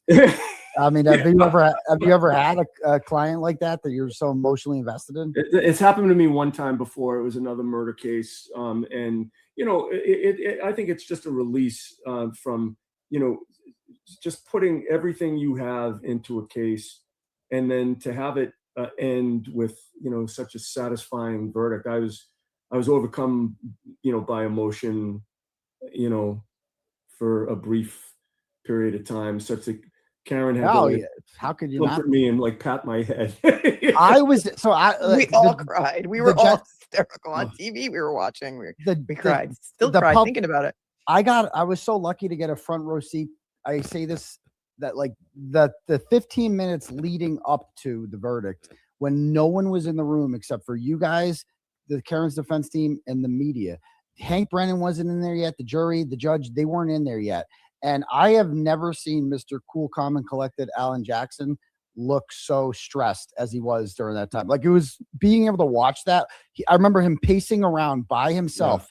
Yeah. He looked freaking nervous. Like, Karen was hugging everyone like it was the last time she was going to see them. Like, it was the most intense experience I've ever been a part of. I mean, what's that like as an attorney? I mean, is that the most stressful thing? Waiting for a verdict? Doubt. Yeah, there's no doubt. That's the part of the profession that I hate. That is the most stressful time, because Melanie, as attorneys, we're control freaks. We like to prepare, we like to be in control, and once that jury goes out, you've lost all control. You can't say anything else. You want to be in that jury room to say, hey, look, what are you guys talking about? Because we can clear it up for you, but you can't do that. It's a very stressful time.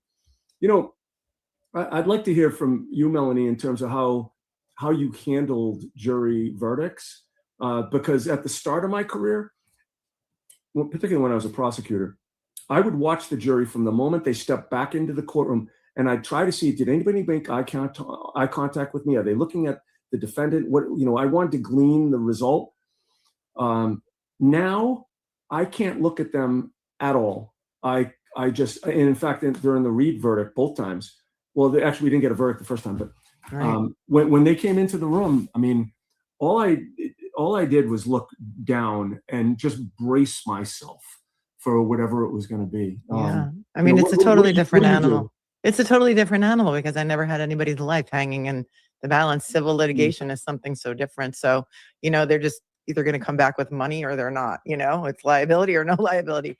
And you're invested in it, and it's still such a big deal. You've spent so much time, right?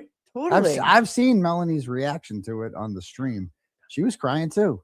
You never know what a jury's going to do. And I say that to my viewers all the time. Like, I would never bet money on a jury ever, because If they come back quickly, it may mean one thing, it may mean something else. You know, you Right. never know what goes on in there, and you're not allowed to ask. So I would never put money on a jury, and especially in Karen's case, when they came back with a note, didn't they have the note of, oh, we have a verdict, and they're like, oh, no, we don't. Yeah. They sent Psych. the note Yeah, out, and psych. they were like, oh yeah, no, and then it was, how long did they deliberate? What was the final count on? It was days, as I recall. It was the fourth day. They had a couple hours on Friday, all day Monday, all day Tuesday, and then Wednesday around 2:00, you got called back to the courthouse, and that's when the jury had a verdict, and then they were like, psych. But you knew then that they were close. Like you knew there was some box they were figuring out. Should we check this box? You knew that a verdict was coming any minute. Then I feel like did you Yeah, guys- and the questions were such that we had a real good feeling that they were going our way. yeah. You know, Yeah. those were helpful. They took away a little bit of the stress. I sat when those questions came out. I was in the hallway. Alan Jackson walked by, and I go, "So those, like, you think those questions sound pretty good, right?" And he goes, "Yeah, you think? You think? Yeah, Yeah, that's Alan. yeah." And throwing in that standalone OUI charge, or DUI, whatever they call it in Massachusetts, OUI, that was a game time decision, right? It didn't happen the first trial. And so that was okay. Listen to this. His response to my comment here is very interesting too. Listen to this. I didn't know this. It was a really smart thing to do. Yeah, although I can't remember if I've told you guys this before, but there was a juror. You know how, like, you're trying a case and you can spot some jurors that you're pretty confident are for you, and then you see others who you think are against you, and you can't help the hatred that wells in your heart for those jurors that you think are going to screw you, right? And so there was this one guy who, on the second trial or first trial? on the second trial, who I thought, he's government all down the way. We shouldn't have kept him on. We made a mistake. He's probably the one that's holding the jury up. Oh, he was one of the 12 that was picked. Oh yeah, he deliberated. And about maybe, I don't know, 2-3 days after the verdict, I get a call from a guy. I didn't recognize the name. He said he was a juror and he'd like to come in and chat with me. Now, I can't reach out for jurors after a trial, but I can receive information. And so I was happy to meet with him. I didn't ask him anything that went on in there, but he volunteered that, yes, he was the holdout because he wanted to acquit her of OUI too. Oh, wow. So he was not only on our side, he was like super on our side. And, you know, I told him, I said, look, we appreciate it, but if we had had any say, we would have told you, just go with the OUI. We're good. Was it the smirker? Isn't that so crazy? Isn't that so crazy? There was a holdout, but he was holding out because he wanted them to find her not guilty of everything. That's why it took so long. He wanted not guilty for all the charges. Because you know, and I know, and we know, they couldn't prove a DUI or an OUI because that blood extrapolation calculations were nonsense. It was junk science. They never did a proper breathalyzer on her or a proper blood draw on her because there was no scene, right? She'd been home for hours and that was crazy, but it was so nice to hear. Because we were so nervous. How many days did we sit in verdict watch freaking out? And then they came back with the note. They had a verdict. Then they didn't have a verdict. Then they had a verdict again. Crazy. And he say, we would have told you, just go with the OUI. We're good. Was it the smirker? I'm not going to say who it was. It was the smirker. It's got to be the smirker. I'm not going to say who it was. I love that guy, by the way. Yeah, the guy. And that's what took so long. Maybe that's what took 4 days because he was trying to convince them all, don't acquit her of everything. What are you, crazy? They have no evidence. That blood alcohol content extrapolation was bullshit. It's not done that way. Wow. Because I really fought. He fought for you. You never know. You never know. That story is consistent with. I talked to juror number 4, Jason, that went on TMZ, and he told me that there was a guy that was like gung ho on not guilty with the OUI. Yeah. And so we read him completely wrong. So to Melanie's point, you don't know what the hell you're doing with jury selection. I mean, you know, we had consultants. We did the best we could. I think we wound up picking a great jury the second You had time, consultants. You had consultants. Was that Victoria George? Did she count as the consultants? Wow, I did not we know had people. that. We had people helping us. I'll say that. Okay, okay. He's got a guy. okay. He's got a guy. Everybody's That's got a guy. impressive. You got to get a guy for your pool, by the way, Aiden. Sounds expensive. I fixed it. I shocked it. We're good. I can see the bottom now. We're good. But I am There's this gonna new get a guy. invention. It's called YouTube, and you can look up videos on how to do anything. I And in started fact, there's a doing really that. good pool guy on YouTube, so I'll send you his contact information. Okay, I appreciate that. Let me ask you something, David. So this is really weird, but StreamYard, any of you who stream through StreamYard know that StreamYard gives you the comments, the live comments, but it's skipping a bunch of comments that I wanted to try and highlight. For example, after Mitchell Samuel commented, I mean, this is just so weird. Wait, hang on. Before Mitchell Samuel comments, the smirker, right before that is a comment from Alienated Sharpness that says, I knew there was someone who wanted not guilty across the board. The foreman basically said that. They agreed on the OUI, and then this one person said, I don't think I can do this. But that doesn't come up on my StreamYard, and so I can't highlight it. So I'm going to just tell you the comment. But that's a really weird glitch, as if StreamYard needs any more problems. About a guy by the name of Steve Scanlon. Okay. Yeah. Here's the Scanlon stuff.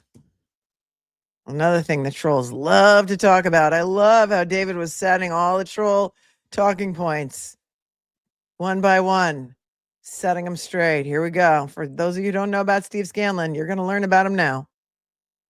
Really good pool guy on YouTube, so I'll send you his contact information. Okay, I appreciate that. Let me ask you something, David. About a guy by the name of Steve Scanlon. Okay. Yeah. So this, to me, he's one of the most important guys in all this. So but a lot of people are confused about the lore of Steve Scanlon. How did he first get in touch with you, and what did you guys talk about?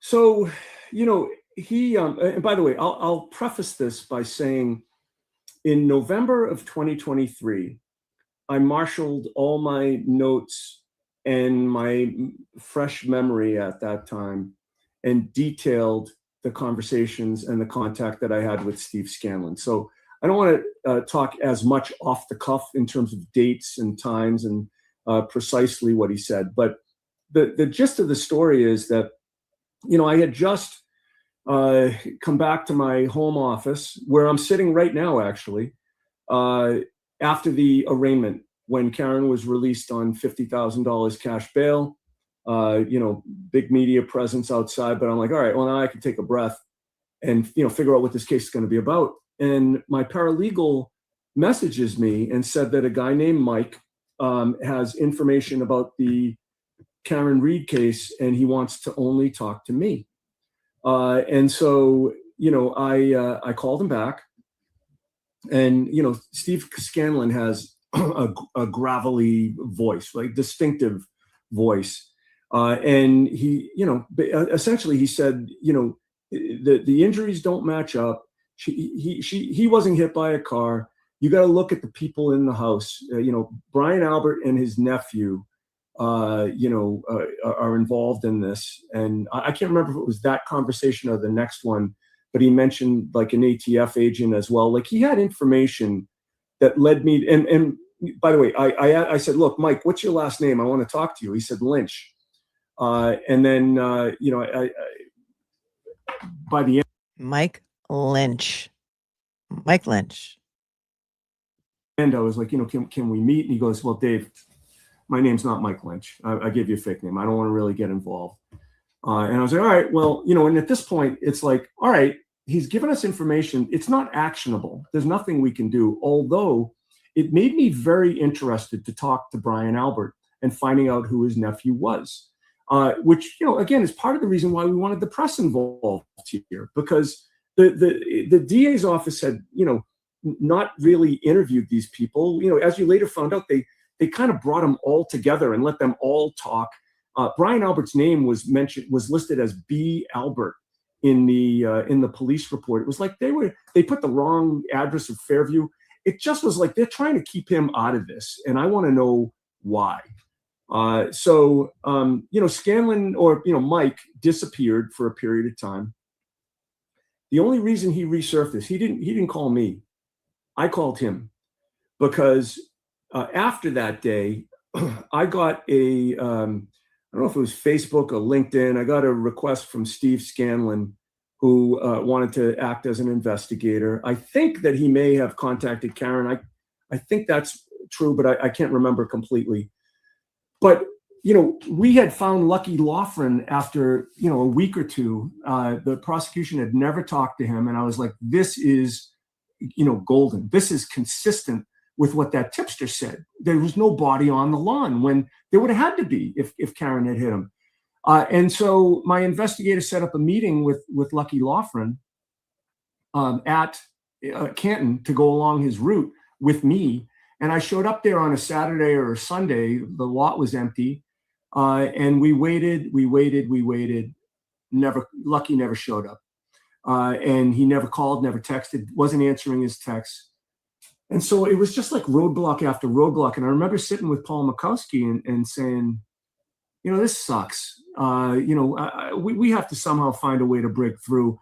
And it just occurred to me that I'm going to take a chance to call Steve Scanlon back, because I never responded to his inquiry about being an investigator, because I thought he might have been the Mike. And I called him back and he said, Dave, this isn't the first time we've talked. And I got chills. Wow. And he admitted that he was Mike. Wow. And then ultimately, we had him in the office. He got cold feet. But he definitely redirected the course of the case. He played a role, even though he ultimately wouldn't, stand up and ultimately say what he had told me. Everything that I've said in court, out of court about Scanlon is 100% true. And I know he's been deposed, and I am very much hoping that his deposition's released. I want to hear if, under oath, he's contradicted anything that I've said. So to the extent that anybody has any inkling to release that, I call for the release of that. Yeah. Okay, there you go. So if you didn't know, Steve Scanlon was the first deposition that Mark Diller did, the first and only deposition that Mark Diller did in the Karen Reed in the O'Keefe versus Reed, Waterfall, and CF McCarthy's. Why? As a plaintiff's attorney, I've been racking my brain. Why would he want to take Steve Scanlon's deposition before even taking Karen Reed's deposition? It makes no sense to me. Unless he's trying to have him make up a story, trying to get him, because eventually he recanted his story and stuff and said he didn't say that to David Yannetti. David Yannetti is an officer of the court, okay? He is here in front of the entire world on this live stream telling us what Stephen Scanlon told him. So it'll be interesting. He wants to see if Scanlon told the truth or if Scanlon lied. The depositions will not be public to read unless they are leaked or unless they're attached as an exhibit to a motion at some point in the future. But I think it is bizarre. Narrative management, yeah, perhaps. As a plaintiff's attorney, the first deposition I want to take is Karen Reed. Especially when the judge, Judge Gilday, is it Judge Gilday? I don't know. I get them all confused. Judge Sullivan. I don't remember which judge it is in that case. The one in Plymouth. The judge is mad because no discovery is happening. Nobody's doing depositions. They've done nothing. They've had this case for, it was filed in the summer of 2024, like before the second trial ever even happened. So interesting to hear. Gilday, I don't know. I thought it was Sullivan. Gilday, maybe it's Gilday. I don't know. He's not happy about it, but why? Why would Mark Diller only do Steve Scanlon's deposition? Ask yourselves that. Right, especially since they wanted to depose Karen before her second trial even started. I've got the Murdaugh press conference pulled up. It's happening at 1:00. So when that goes live, we're going to cut to that. But let's keep listening to King David because I could not stop smiling The entire time I was on camera, could you tell? It was like my cheeks hurt when I was done with this stream. My cheeks hurt. I was smiling so much. What a great day. My day with David Yannetti and Turtle Boy. It was great. All right, let's go back. Let me go back off and put them back on. There we go. It's because I always said this with him because he's, you know, he told you, first of all, a couple things. He said nephew and ATF agent. So he didn't say Right. Colin or Brian Higgins. No, But- he didn't say the name Colin. I think in one hearing I said Brian Albert and Colin Albert.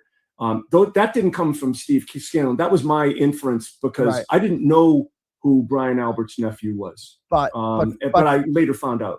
But for him to say ATF agent, that's specific information that how would he know that? How would he know Yeah, Brian exactly. Higgins was there, which adds legitimacy to the things that are saying. And when I talked to Scanlon, he was very evasive. You know, he kissed my ass a little bit, but he seemed like he wanted to get involved, but not too involved. And, you know, he's like, you're in the right direction, keep going and all this stuff. But I asked him and he had no answer for this. I said, I go, why did you go to them if you didn't think something was up? He goes, it was just a hunch. He goes, the injuries didn't add up. I go, hold on. How did you know what the injuries were on February 2nd, 2022 when you called? Right. Remember, Aiden spoke to Steve Scanlon too. How did Steve Scanlon know what the injuries were? It wasn't public. How did he know? Patriotic wants to know, did Scanlon's testimony play a role in Diller putting the brakes on the other depositions? Isn't Diller supposed to be stepping on the gas? Yeah, the plaintiff's attorney is always the one that wants to move the case ahead because the plaintiff's attorney doesn't get paid until if and when there's a settlement or a judgment that is collectible. Plaintiff's attorneys work on contingency and they pay all of the expenses. He could bankrupt his firm paying for all these depositions. I don't know what kind of money they have or what kind of credit line they have over there at Diller's firm, but interesting. Called them. Because you know what the injuries were on February 2nd, 2022 when you called them? Because the autopsy photos weren't out. You hadn't seen the autopsy photos then, had you? No. Oh God, no. So how could he know what the injuries were on February 2nd, 2022? Yeah, I mean, you're making my point. It was like things were not adding up at an early juncture in this case. You know, the spotlight that you ultimately shone on this case was crucial. Yeah. But Aiden, that's why I'm here today. Thank you. That's why I'm here. I'm here. Here it is. This is why David Yannetti was here yesterday. He wanted to give Aiden his flowers. Listen to this. If you watch Bethany Franklin, you know what I'm talking about. Aiden got a copyright on what? Jules, he got a copyright strike on his stream yesterday? I didn't hear that. He says, this is why I'm here, Aiden. Here you go. Yeah. But Aiden, that's why I'm here today. Thank you. That's why I'm here. I'm here because at a point in time when we needed help, you stepped up and provided that help. You know, not every crazy thing that you're doing out there do I say, well, geez, I'm with Aiden. I know my mother and sister are huge fans, and my mother says sometimes I have to turn the sound down because I just can't. My mom said that too. Yeah. Yeah. But you know, I never forget somebody that's done me a solid, and you did us a major solid that changed the direction of the case. So That changed the direction of the case. I never forget somebody who did me a solid. You did us a solid, and you changed the trajectory of the case. Okay, again. But you know, I never forget somebody that's done me a solid, and you did us a major solid that changed the direction of the case. So Reporting I'll never forget the that. truth. Well, thank you. Yeah, I exactly. really I'll never appreciate forget it. Never forget. Yeah. And by the way, this is supposed to be my hostage video, right? I'm supposed to have like a blindfold on, and you're supposed to have a gun to my neck. I'm going to release text messages. I could really care less about any of that stuff. I am not ashamed or embarrassed about anything. I mean, I'd prefer that maybe some of the colorful language that I said in private remained private, so that, you know, kids weren't exposed to it. But you know, this was, in my view, you were invested in the truth, like Melanie was invested in the truth, like we were invested in the truth. and we were all rowing in the same direction just to uncover the truth. Yeah. It's true. It's Amen. Amen. And you know who also put it really well? Brother Counsel, because he was getting killed on Twitter. How could you support a man who does this, that, and the other thing, who platforms these people, who says this about a person and that about a person? You can respect someone's right to be protected under the First Amendment of the Constitution of the United States and not agree with everything they say and every opinion that they have and every person that they platform and their political views, whatever. I'm sure that you have family members that there are things that you disagree about. Politics, whatever it is. But the wild accusations of these morons on the internet about how could you support a guy who said this, that, and the other one time 17 years ago in a really deep cut stream. Give me a break with that. If that was actually something that people do, you wouldn't even speak to most of your family members, I would venture to guess. And or your friends. You don't agree with every single life decision your friends make, every single thing they say, every single thing they do. It's like enough already with this nonsense. And yeah, that Brother Counsel said it's a pretty immature opinion to have. None of us agree with everything Aiden says. I'm sure that he doesn't agree with everything, and I say either. It doesn't mean I can't support his right to be protected under the First Amendment and to not be wrongfully persecuted by the selective prosecution of the laws in Massachusetts and this wildly unfair and overly broad witness intimidation statute. And Andrea Burkhart said yesterday on his stream that the witness intimidation statute is actually in committee. They are trying to change it in Massachusetts. That is a good thing. Sometimes those bills take a really long time to get through the process, but it seems that they realize that this is exactly the problem, is that hurt feelings are not supposed to be weaponized by an overly broad witness intimidation statute, in my opinion. Okay, back to the clip. And we all were. It's like there was nothing nefarious about what any of us were doing. We all. And it's not just about Karen Reed. It's about John O'Keefe. Okay. John O'Keefe was a human being who I'd never met before, who was left in the cold to die and who deserves answers. He deserves a thorough investigation. He didn't get that. He was treated like a vagrant found on the street would get a more thorough investigation than John O'Keefe got. And it's outrageous. And like I said, Colin Albert wasn't even interviewed by the police until 18 months afterwards, and only in regards to witness intimidation. They just wanted to talk to him about me, not what happened that night, you know. And well, and you know, what's interesting is that his name was never in any report. We were turned on to him by Scanlon, or turned on to the nephew by Scanlon, and then had. Listen to this. He's going to talk about Lally. Listen to this. They didn't know about the nephew. They didn't know about Colin. Turned on to him by Scanlon, or turned on to the nephew by Scanlon, and then had information that Colin and John had a beef, and it was kind of like it was all fitting together. And I sent a letter to Lally telling him that he should put Brian Albert and Brian Higgins and Colin Albert in the grand jury. He sent them a letter. He sent Lally a letter. Listen. Brian Albert and Brian Lally, it was all fitting together. And I sent a letter to Lally telling him that he should put Brian Albert and Brian Higgins and Colin Albert in the grand jury. And he told me, look, Brian Albert and Brian Higgins, yeah, I'm definitely putting them in. But why would I put in Colin Albert? He wasn't even there that night. You told Lally this. You told Lally this. In writing. Wow. In writing. Wow. Prior to indictment. Okay. Wow. His name was not in any report. And he asked me why, and I wouldn't tell him. I just said, you need to question him. And then, the indictments came down. We saw the transcripts. And for the first time, multiple people admitted that Colin was in the house that night. Yeah. That was the first time. And I Wow. wonder if that ever would have come out had, you know, again, had Scanlon not come forward, had I not revealed that to Lally and made that request, and who knows? Yeah. What do you think?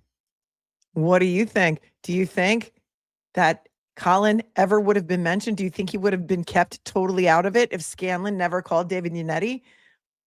Because all of a sudden at the grand jury, the witnesses that were called to testify, Brian Albert, Brian Higgins, Nicole Albert, Jen McCabe, all of a sudden, Colin Albert's in the conversation. And you know, and I know because we've read all the documents, we've been over the statements a million times. Colin's name was left out of it for a reason. Julie Albert, Chris Albert.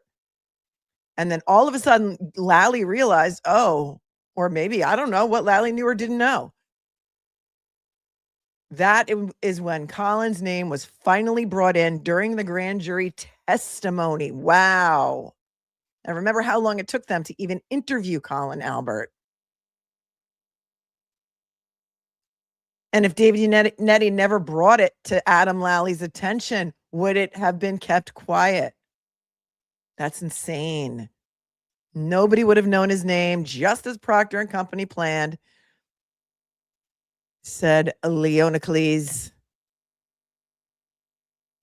Virtual juror said if Scanlon hadn't called, and Yannetti hadn't written all the information about Colin, would have been mute, as in never spoken about. Nobody knows nothing about nothing.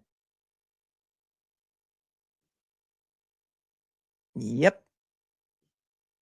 That's amazing. That's absolutely amazing. Like, so you, I mean, that's an interesting piece of information. It sounds like you contacted them. You told them about this because they could have kept hiding it for, even though nothing happened in the house, according to them, they really wanted hard to keep Colin out of that house, didn't they? Well, Colin would have been kept out if, you know, if Scanlon hadn't come forward and if we didn't have the information that we had about a prior beef between the two of them. His name never, I don't think would ever, we wouldn't have known to raise his name. Yeah. Wow. You know. In the second trial, you were supposed to get Brian Albert, right? You were going to interview him if they called him. Oh, the prep. The prep. Were you were you disappointed they didn't, or Definitely. Are you kidding me? It was going to be the cross-examination of my life. I mean, you know, the benefit that we had the second time was when the fourth attorney came in, and that fourth attorney was Bob Alessi. We had time to prepare every witness, and I had time to prepare all of my witnesses in a way that I've never prepared in my whole life. You know, I met with Lucky Laughlin probably 4 times. Katrina, you were harassing Karina Kolakithis. Karina Kolakithis, yeah.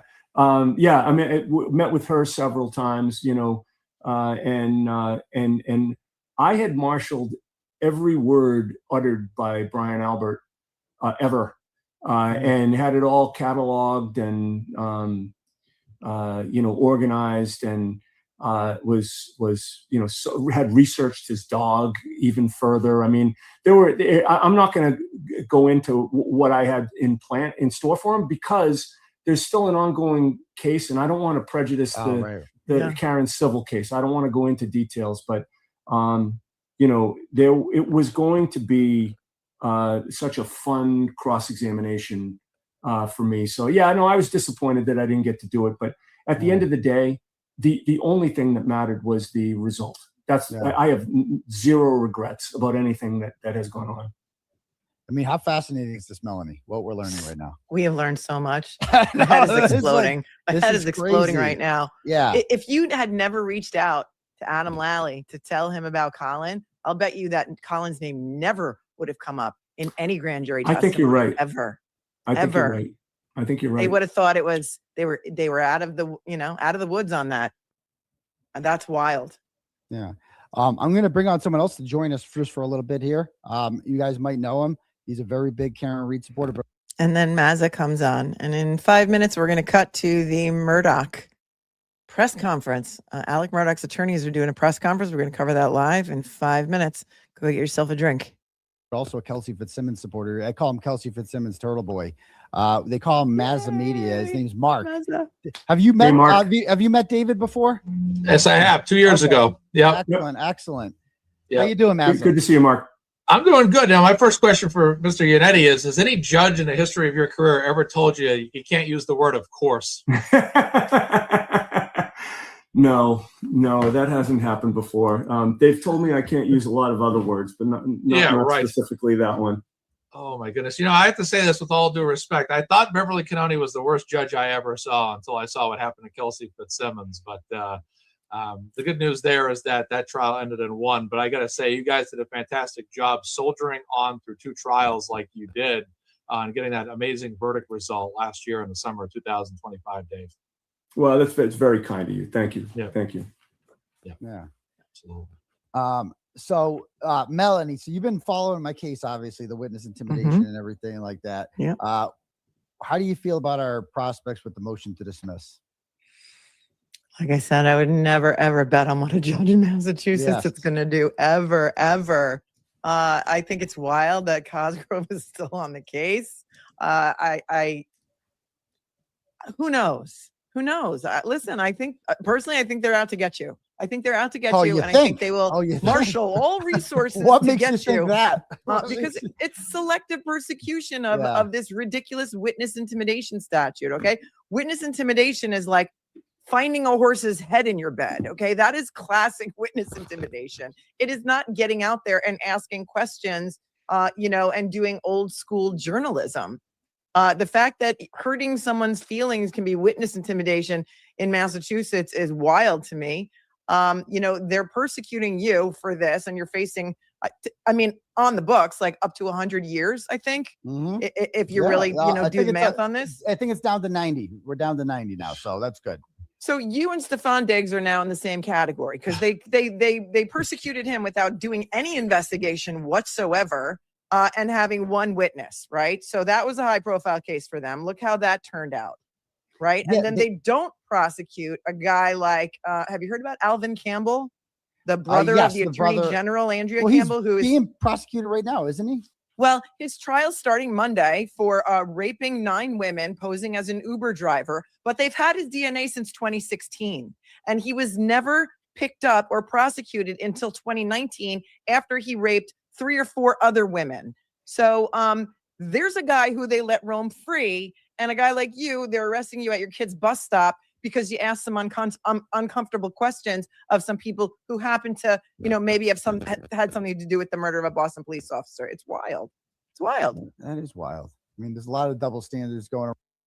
All right. So I have linked. That was really fun. Yesterday. Thanks to all of you who joined. Thanks to all of you who raised well over $80,000. I don't know what the current number is, but it was a good time. I put Turtle Boy's fundraiser link below. I put the entire stream link below for those of you who have 12 hours and want to go back, or even to just fast forward through it and watch the parts that you want to watch and the people that you want to watch. We are now turning to a live press conference that is going to happen soon outside. It looks like maybe Poot's office.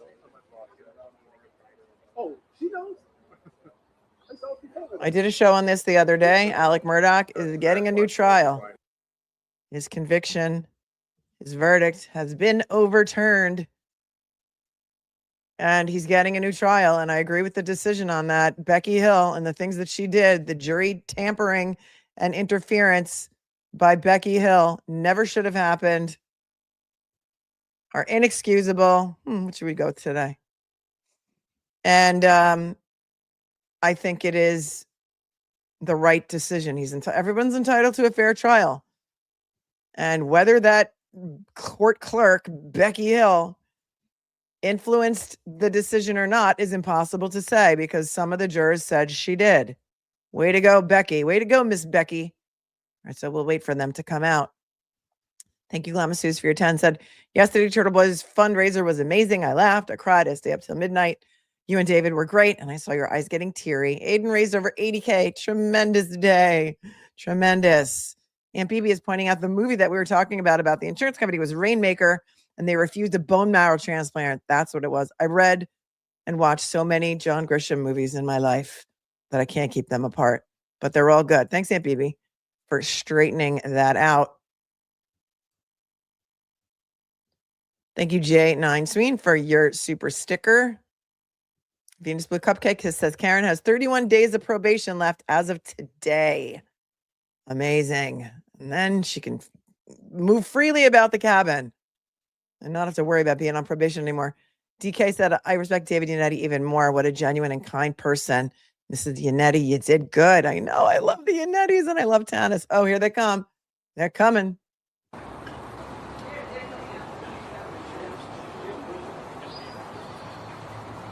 They're going to tell us everything. Thank you, Welcher's Flying Space Lexus. Sunglasses or no sunglasses? I don't think you should wear your sunglasses on camera. Poot. Welcome back from Hey, vacation. John. It's good to see you. You made it back alive. I did. I thought I saw Wolf folks. Well, take him, buddy. Any of the old faces here? Okay. Couple things. We have filed a lawsuit today. We're going to discuss that with you in just a minute. I'd hoped that would have been the main topic of this press conference, but over the weekend we learned that the Attorney General has announced he's considering the death penalty in this case. Clearly, he is not talking to the lawyers in his office. He's probably talking to his political consultants who thought that was a good soundbite for his governor's campaign. The law is clear that he cannot seek the death penalty if it is due to vindictive prosecution. That is, and here's the question, what does he know today he didn't know 5 years ago? Why is he saying he's going to seek the death penalty? Is there some new piece of evidence? So we're a little sick and tired, and we've seen this process since the beginning of this case, where Alan Wilson plays politics as opposed to playing prosecutor. He's got great lawyers on his staff. He should listen to them, defer to their judgment. Coincidentally, he has not looked into the attempted jury tampering of Becky Hill. We're going to talk about a civil suit in a minute, but clearly the statute says I just boosted it. Can you hear it now? I'm going to take this back a moment. He said that the Attorney General has all of a sudden decided that he wants to pursue the death penalty in this case. What's the new information? What's the new information? He's running for governor. Remember, we covered this the other day. I'm going to take this back a little because the sound was low. So I boosted it. They filed a lawsuit. I can't wait to hear what that's about. Let's take this from the top. Tell us, Poot. Tell us everything. Tell me if the volume is now better. Okay. Couple things. We have filed a lawsuit today. We're going to discuss that with you in just a minute. I'd hoped that would have been the main topic of this press conference, but over the weekend we learned that the Attorney General has announced he's considering the death penalty in this case. Clearly, he is not talking to the lawyers in his office. He's probably talking to his political consultants who thought that was a good soundbite for his governor's campaign. The law is clear that he cannot seek the death penalty if it is due to vindictive prosecution. That is, and here's the question, what does he know today he didn't know 5 years ago? Why is he saying he's going to seek the death penalty? Is there some new piece of evidence? So we're a little sick and tired, and we've seen this process since the beginning of this case, where Alan Wilson plays politics as opposed to playing prosecutor. He's got great lawyers on his staff. He should listen to them, defer to their judgment. Coincidentally, he has not looked into the attempted jury tampering of Becky Hill. We're going to talk about a civil suit in a minute, but clearly the statute says whoever tampers with a jury or attempts to tamper with a jury is guilty of a crime. Judge Toll's fact findings were clear. Becky Hill attempted. The Supreme Court last week, Becky Hill attempted. So please, Alan, focus on your job and not the politics. Now, having gotten that out of my system. Let me turn this over to Jim Griffin, who's going to talk about the lawsuit that was filed this morning, and then Phil Barber, and he and I will answer questions. Jim? Yeah, good morning. Today in United States District Court, federal court, the Charleston Division, we filed a lawsuit on behalf of Richard Alexander Murdaugh Sr. versus Rebecca Hill. In this lawsuit, we file it under the Federal Civil Rights Statute 42 United States Code 1983 to redress constitutional deprivation of rights. Those rights were Alex's right to a fair trial, a right that him be tried before an untampered, untainted jury. With the South Carolina Supreme Court's ruling, it has been adjudged as a matter of state law that she deprived Alec of his constitutional rights, deprived him of a right to a fair trial, and as a result, we've got to do it all over again, which nobody wants to do. The damages that They've got a strong case in federal court. They've got a strong case. Can't wait to see the lawsuit. If you guys want to go over it at another time, we will. we've alleged include the over $600,000 that was spent to try the first case and other compensatory damages. Now, let me be clear.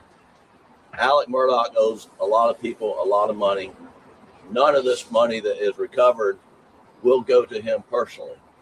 And the purpose of this lawsuit is to hold Becky Hill accountable for what she did.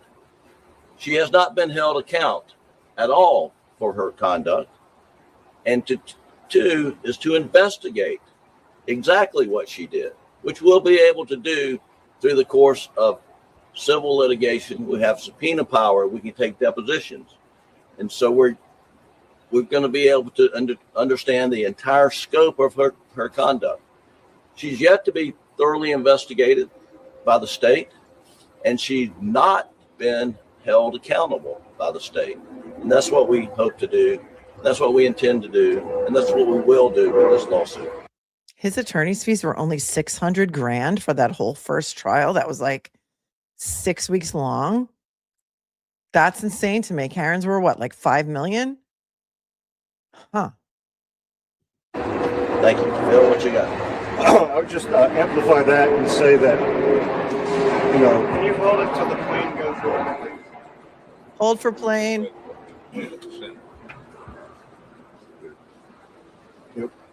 The jury process, the integrity of the jury process was violated by somebody sworn to uphold it. And that's why we're here today, and that cannot go unanswered, as Jim said. And that's what we're going to do with this lawsuit. Beyond that, we've alleged $600,000 in damages. That's a public number, by the way. There was a receivership. That money was allocated from receivership for the defense. That was a waste because of what Becky Hill did, plus other damages alleged. And beyond that, we are going to find out exactly what happened. There will be depositions, there will be subpoenas, and she will be held to account for her actions. Any questions? None? Okay. Nope. No. Do you guys have any new evidence to present your case going forward? Well, we have.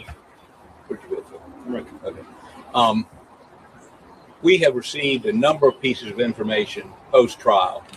Some of them came just to us. Some of that came just to us. Some of that went to SWED too, and we don't know what they did with it. Once the trial was over, we don't have the power to subpoena. We don't have the power to really investigate it all. All we did was, after the trial, was look into the jury misconduct, and we rode around Alvin County for a couple months through the swamp on the dirt roads to find these jurors and ask them questions. I mean, he keeps saying this, through the swamps, on the dirt roads. Yeah, as if like he had to go into poor sections of town to go find the jurors. Like, dude, that's not a good look. Stop saying that. Stop saying that. How you had to go slumming it through the swamps and the dirt roads to go find the jurors. It's not like, know your audience. Becky didn't make a lot of money on the book. I don't think they're going to go after her. But I'm wondering if they sued her as an employee of the county And so they'll get the money from the county. I have to look at the lawsuit because I don't know if she's the only defendant or if they're suing her, as a state actor and the county under the theory that they failed to supervise her. But am I the only one who thinks that this is a little bit in poor taste, that he can't read the room? And he said this a million times. He says it all the time. Here. We don't have the power to really investigate it all. All we did was, after the trial, was look into the jury misconduct. And we rode around Carleton County for a couple months through the swamp on the dirt roads to find these jurors and ask them questions. But once a judge is appointed, and I think we got an order on Friday that the Chief Justice has said, once the remitter is issued, which means right now the Supreme Court has the case, they got to remit it to a trial court, and he'll do that, we think, in the next couple of weeks. So at that point, then we will have some people. Then we will have the ability to investigate. If with a new murder trial, how hard do you think it is going to be to find impartial juries? Well, let me say this to you. This has gotten extraordinary notoriety, unlike most other cases I've ever tried. But in its time, a case I prosecuted 40 years ago, Pee Wee Gaskins, Muck was there. Pee Wee Gaskins, we had to go through 400 jurors to get 14. It's important that we have, what we want is individual voir dire. That means we individually question the jurors, which is not usually allowed in anything but a death penalty case. So we think we can get them. Now, can we get it in Carleton County? That's debatable, but and I think the state has the same interest, should have the same interest we have in finding 12 or 14 with alternates, impartial, fair jurors. The state should want an unsullied, uninfluenced jury as much as we do. And have you talked to Alec recently? How does he feel about the overturn? Jim talked. Can you hear the questions? Because I usually repeat the questions. But she said, have you talked to Alec? How does he feel about the overturn? Also, Poot did say in some interviews that I watched last week that he will be seeking a change of venue, that he's entitled to, a jury of his peers, and he can't get that in Colleton County and for other reasons. But I think they probably should seek a change of venue. Talked to him this morning. Yeah, we've talked to Alec a lot lately about many topics, including retrial and what that might look like. But to your specific question, frankly, when we reported back to him after our argument in the South Carolina Supreme Court, we told him it went as well as we could have hoped, and that we were very optimistic that we would get a favorable result. And he appreciated our assessment, but he was incredulous. His experience has been, since he has been on the back end of civil lawsuits and criminal indictments, that he's lost every significant legal ruling along the way. And that occurred almost daily during the trial. And when he got the order, when I spoke with him, he had already read the opinion of the Supreme Court, and he says, I'm reading it, I see it, it says reverse, but I still have a hard time believing it. It's really just sinking in. But he was very grateful, very thankful, and he thanked all of us here that are on this side of the podium. He got somewhat emotional. He was so, and I don't think he'll mind for me telling you this. He has always said, and he told me very early, that he deserves to be in prison for the financial crimes that he committed. But he says, being in jail for something you didn't do is a hard thing to swallow, even though I'm here doing time for what I did do. But then he said, what I was convicted of is so reprehensible, and something that is so heinous, and to be wrongfully convicted of that is almost unbearable, he says. And so he is very thankful that he's no longer a convicted murderer of his wife and son, and he's appreciative to the court for applying the rule of law, regardless of outcome. they did their job, and we're all very appreciative of that. The rule of law won out last week. Have you spoken to Buster, and how does he feel about what happened last week? So yeah, I think thanks for asking that question. And I want to say this: Buster Murdaugh is, hopefully we can all agree, is entitled to his privacy. That kid has been through so much, and that's all he wants is his privacy. So we're not going to answer questions about Buster, other than to say, and I'd say it with 100% confidence, that Buster supports his dad, Alan. With the civil suit, are you hoping to get your hands on the SWAT investigation into the jury tampering allegations by Becky Hill? Sure. Now, we were given some information through the discovery during the motion for new trial stage. Is that all they've done? I mean, we don't know. But if that is all they've done, that really wasn't much of an investigation.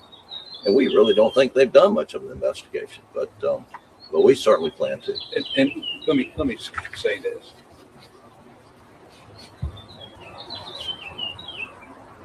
This also was a Freedom of Information Act served on SWED to get additional information. We've seen that too. Does it make sense to have the agency who has an inherent conflict, they want the conviction sustained, investigating whether it was valid or not? I mean, it just seems ridiculous. And again, I think the Attorney General's fault is not asking for some independent. He could have gotten a sheriff's department to it.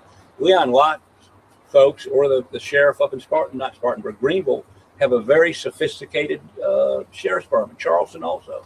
Use them.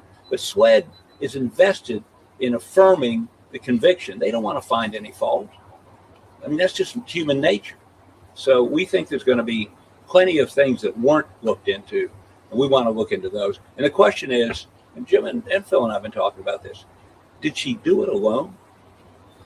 Did she have somebody help her with this? And if you were sitting in the judge's chambers like we were, when she brought in information on the jury you would call the egg lady, we call Myra Crosby,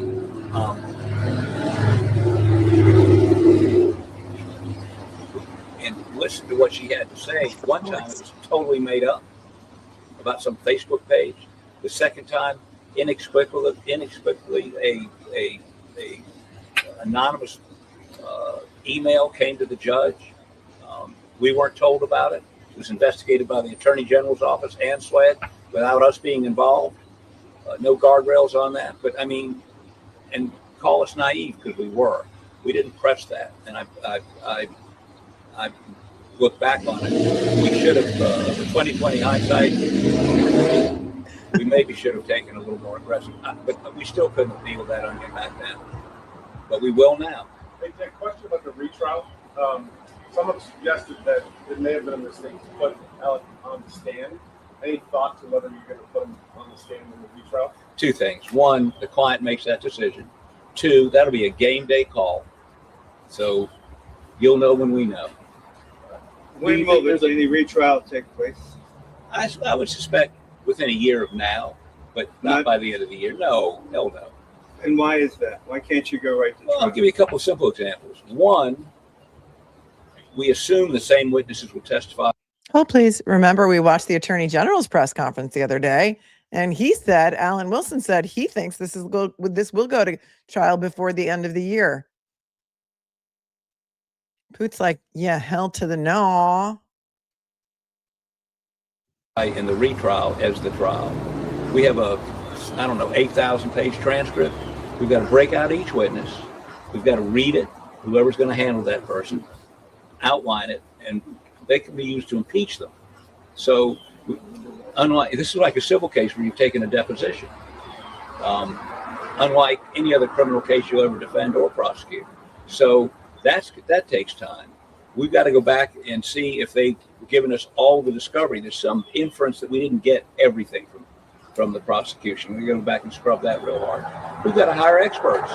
They've got to look at all the information, new experts, and then give us an opinion. Do you have enough money to hire new experts? Jim, why don't you explain financially how this works? He's got a much better explanation for this than I. Wonder if they'll start a Give, Send, Go defense fund for Ali Murdaugh. I don't know. Some of you might donate him money. Listen, I agree that he's entitled to a new trial, regardless of how I feel about his guilt. And you know what? I don't really know how I feel about his guilt. Because I need to see all the evidence again, effing again. And also, have they found the weapons? I have so many questions. But apparently the Attorney General has announced this morning that he is now considering the death penalty for headlines, or is he really? And they're not supposed to reconsider the death penalty or even consider it unless there's new evidence. Do they have new evidence? I don't know. That remains to be seen. But I do think he's entitled to a new trial because Becky Hill ruined it for everyone. But I do, the good news is that I did buy her book immediately when her co-author of the book that she plagiarized said that he was taking it off of Amazon, because I knew he was probably lying, and he was lying. And I think now this paperback version is up to, I don't know, maybe $500. I haven't even read it. So there's that. Dude, go ahead. I mean, there is no new money, no found money, and I've said previously, we got paid to do a job. We do criminal defense work.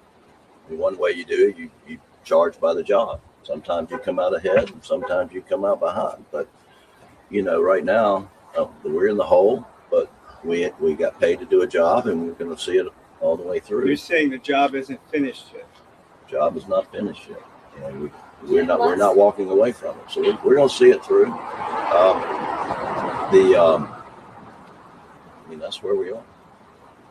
Is there any chance a retrial could happen in Richland County instead of Colleton? One of the things that we're looking at is a motion to transfer venue to a different county. It would have to be, if that takes place and is transferred, it'd have to be in a county that has a very similar demographics as Colleton County. So that would probably exclude Richland County, Charleston County, which I know all of y'all want to go to Charleston. Because they have said publicly, because Colleton County is something like 35% African American, they would have to go to a county with similar demographics. That's why he says they can't go to these other counties. Pammer says, in a way, investigation of Moselle is a bit like the investigation of 34 Fairview. Family was all over the place, and the police did not block off the scene immediately. Alec was a part-time solicitor. Also, his family of lawyers had ruled the Low Country for practically, I think, a century. Didn't they have to take down his granddaddy's portrait in the courtroom in which he was tried? It'll be interesting to look at this case again, considering I wasn't on YouTube the first time it was tried. I can't wait. I'm here for it. And I think 98% of you said you would watch it again too, or 90% of you. We did a poll the other day. It is, Charleston is contiguous to Colleton, and one of the factors to be considered. I'm just saying. And so, it's not our pick, but that'll be looked at very closely for sure.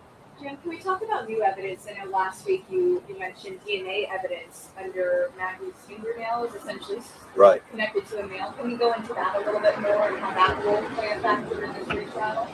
Well, we pointed out during the last trial that they did find unknown male DNA who was not related to any Murdaugh or any of Maggie's family under her fingernail. That was not really followed up on.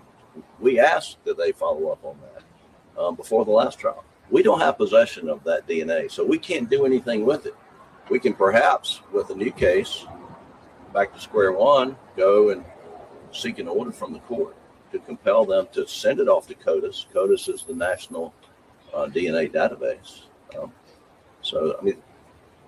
If we were in charge and we had the facilities, the forensic lab, they had SLED, and we had search warrant abilities, we would have done things a lot different.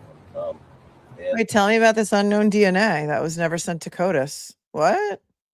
Unknown DNA where? Okay. More timely. A lot of that opportunity is lost, and so that's unfortunate. More optimism of getting that sent to CODIS, do you believe, this go around? Well, it'll be Chief Justice Kittredge issued an order last week saying he's going to appoint a new judge once the remitter goes down. And that'll be one of the things that we will present to a new judge asking for that relief. Whether he or she will do it remains to be seen. Jim, you said the lawsuit is about holding Becky Hill accountable and also investigating. You say the state didn't do a good enough job of investigating her. What do you hope that investigation could yield? The truth. Yeah. How about that? Yeah, just, we don't have a result in mind, but we have a lot of questions that we would like answered.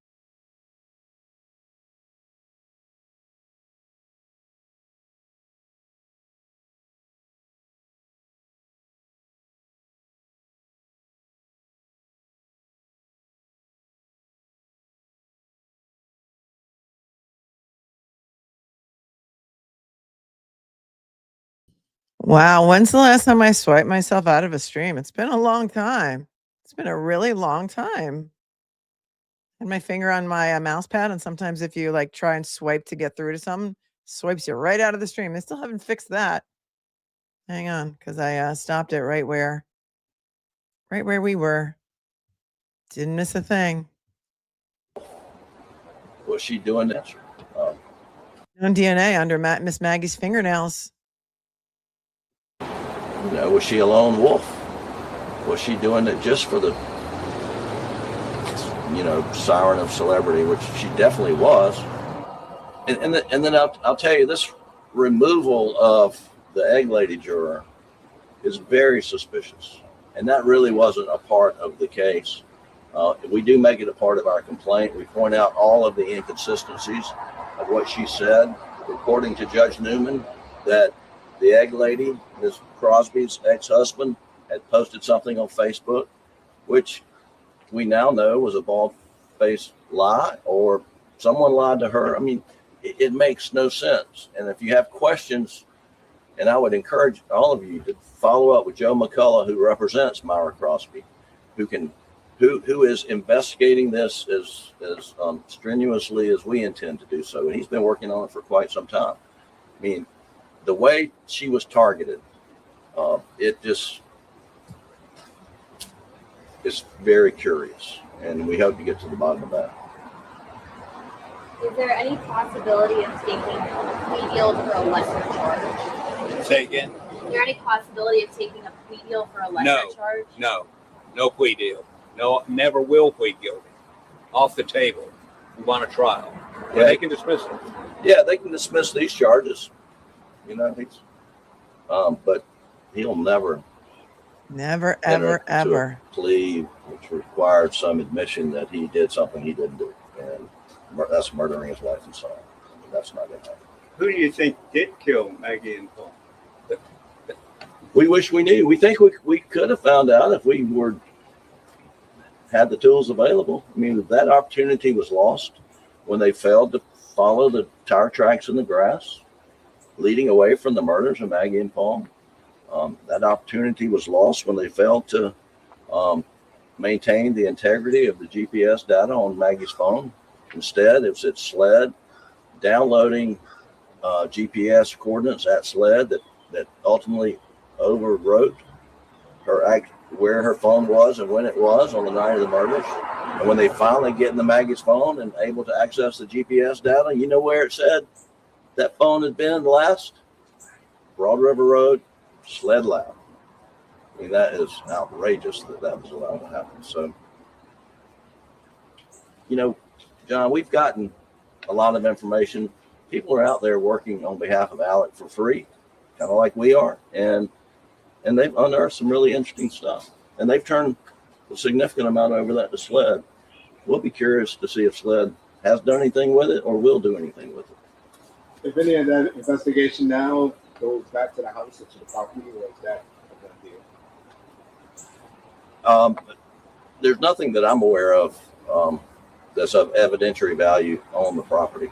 Let me just jump in and say that the actual scene has been destroyed, right? It's been torn down, the property's been sold, the kennels, all of that are gone. So that's no longer in existence.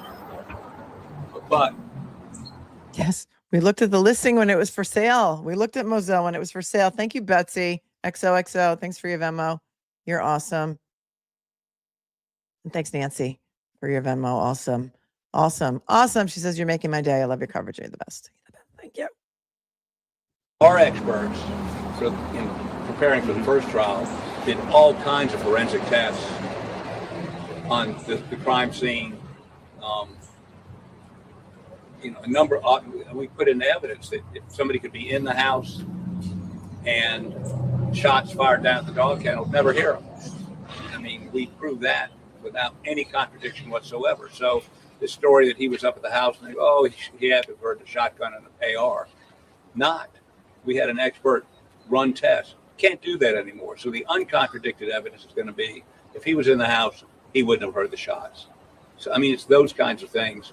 And we've got measurements. I mean, very, very, very specific measurements on where everything was, which, by the way, SLED did not do. The night of the murder, as they processed, it may not be SLED, maybe local law enforcement, they didn't dust for fingerprints in the feed, not dust, they don't do that anymore, but they did not process the feed room for fingerprints. They didn't look for DNA. Is there a hair? Let's pick it up and get it tested.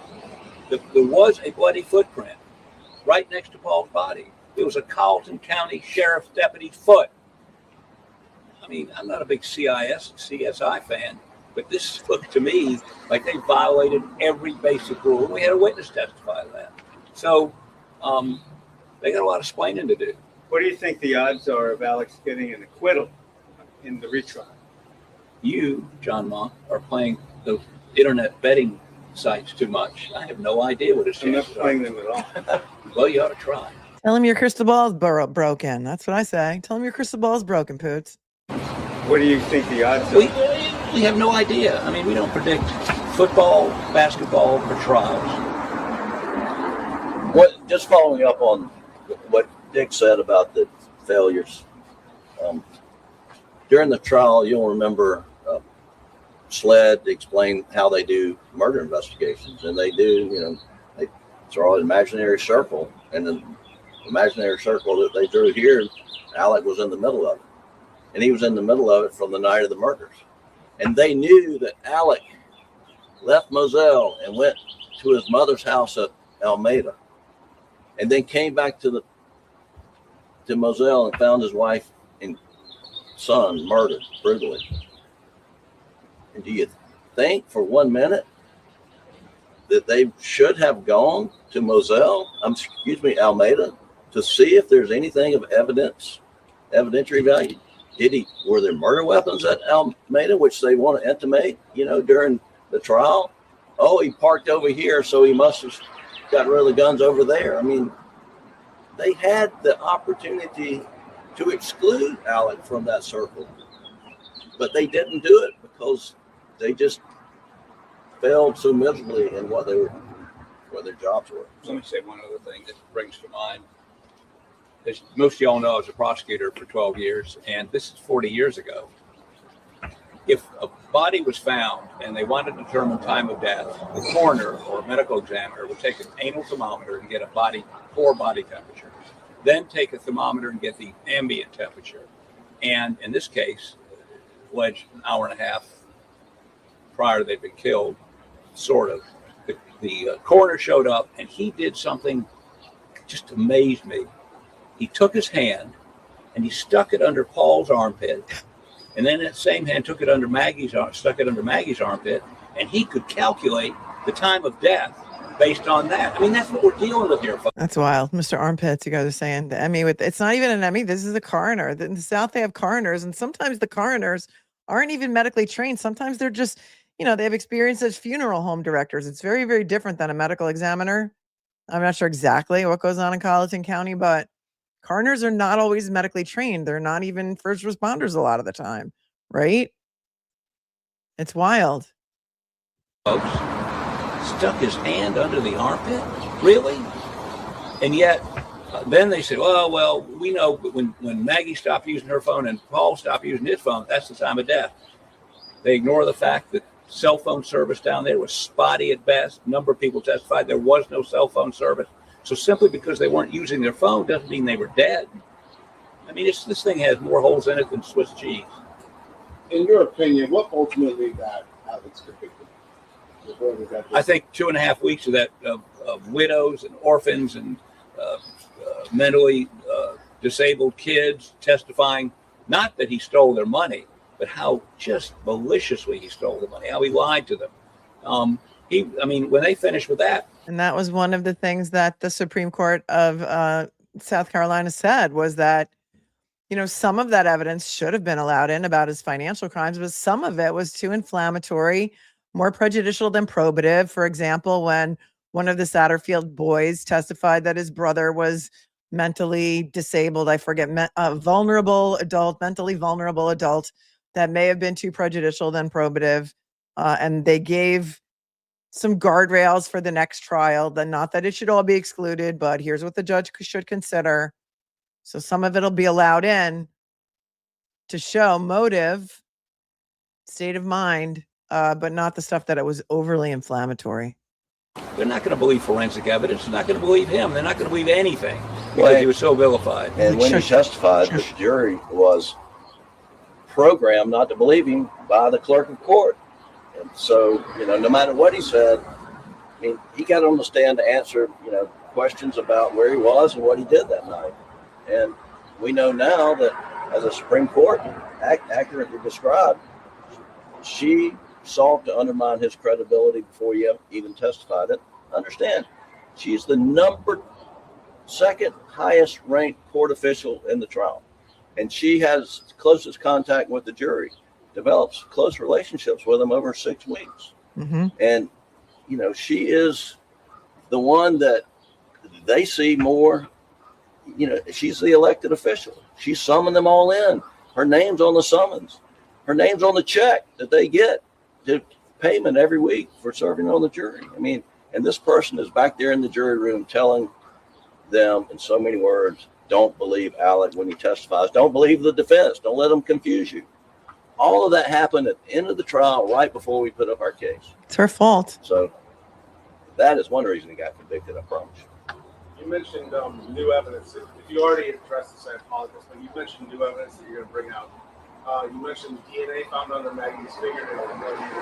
Is there other new evidence? Well, let me say this. If there is, we tell you, you're going to, I know you're not doing this intentionally, but you'll be telling them. So I don't think we tell you. How about that? Fair enough. Maybe not unintentionally. Anything else? Do you think that Becky's done this with other trials before down in Colleton County? How many? Well, you don't know, do you? That's why this lawsuit is so important, because it's going to allow us to peel the onion on her and what she's done on this case with other people involved. Was she a lone wolf? Has she done it on other cases? But certainly, it was a despicable act, and the Supreme Court found it to be such. Anything else? Thank you very much for coming today. Maybe next time you could have your press conference on a less busy road, although I think that's their office. So there's that. Law Mama 4 pointing out to us that the coroners in South Carolina are elected and are not required to be doctors, and usually aren't. Very interesting. Very interesting. I too believe that Becky Hill did not receive a harsh enough punishment. People are pointing out to me that the $600,000 that they're saying that they're suing Becky Hill for, in addition to other damages, I guess, are for experts' fees, that they took this case pro bono. I don't know about that. I'm sure that you guys who know better can tell me if that's actually true. But Hammer said, Jim and Dick visiting the jurors in their homes, asking them months later if they wanted to change their minds, telling jurors to lawyer up. Yeah, I remember that too. Remember that vaguely. But listen, you guys are mad that if you're mad that Alec Murdaugh's getting a new trial, blame Becky Hill. Because even if one juror, whether they were influenced or not in their decision making, it makes no difference. Her conduct and her communications with the jury were completely and totally improper. Full stop. In my opinion. Lena Loves Trial says, Melanie, they said in a previous interview with Today, I think, or was it Good Morning America, the $600K was toward expert witnesses, not attorney's fees. Interesting. And then you kept saying this in the chat. Love the heels OG. When are my favorite Karen Reed podcasters going to start addressing the Charlie Kirk situation?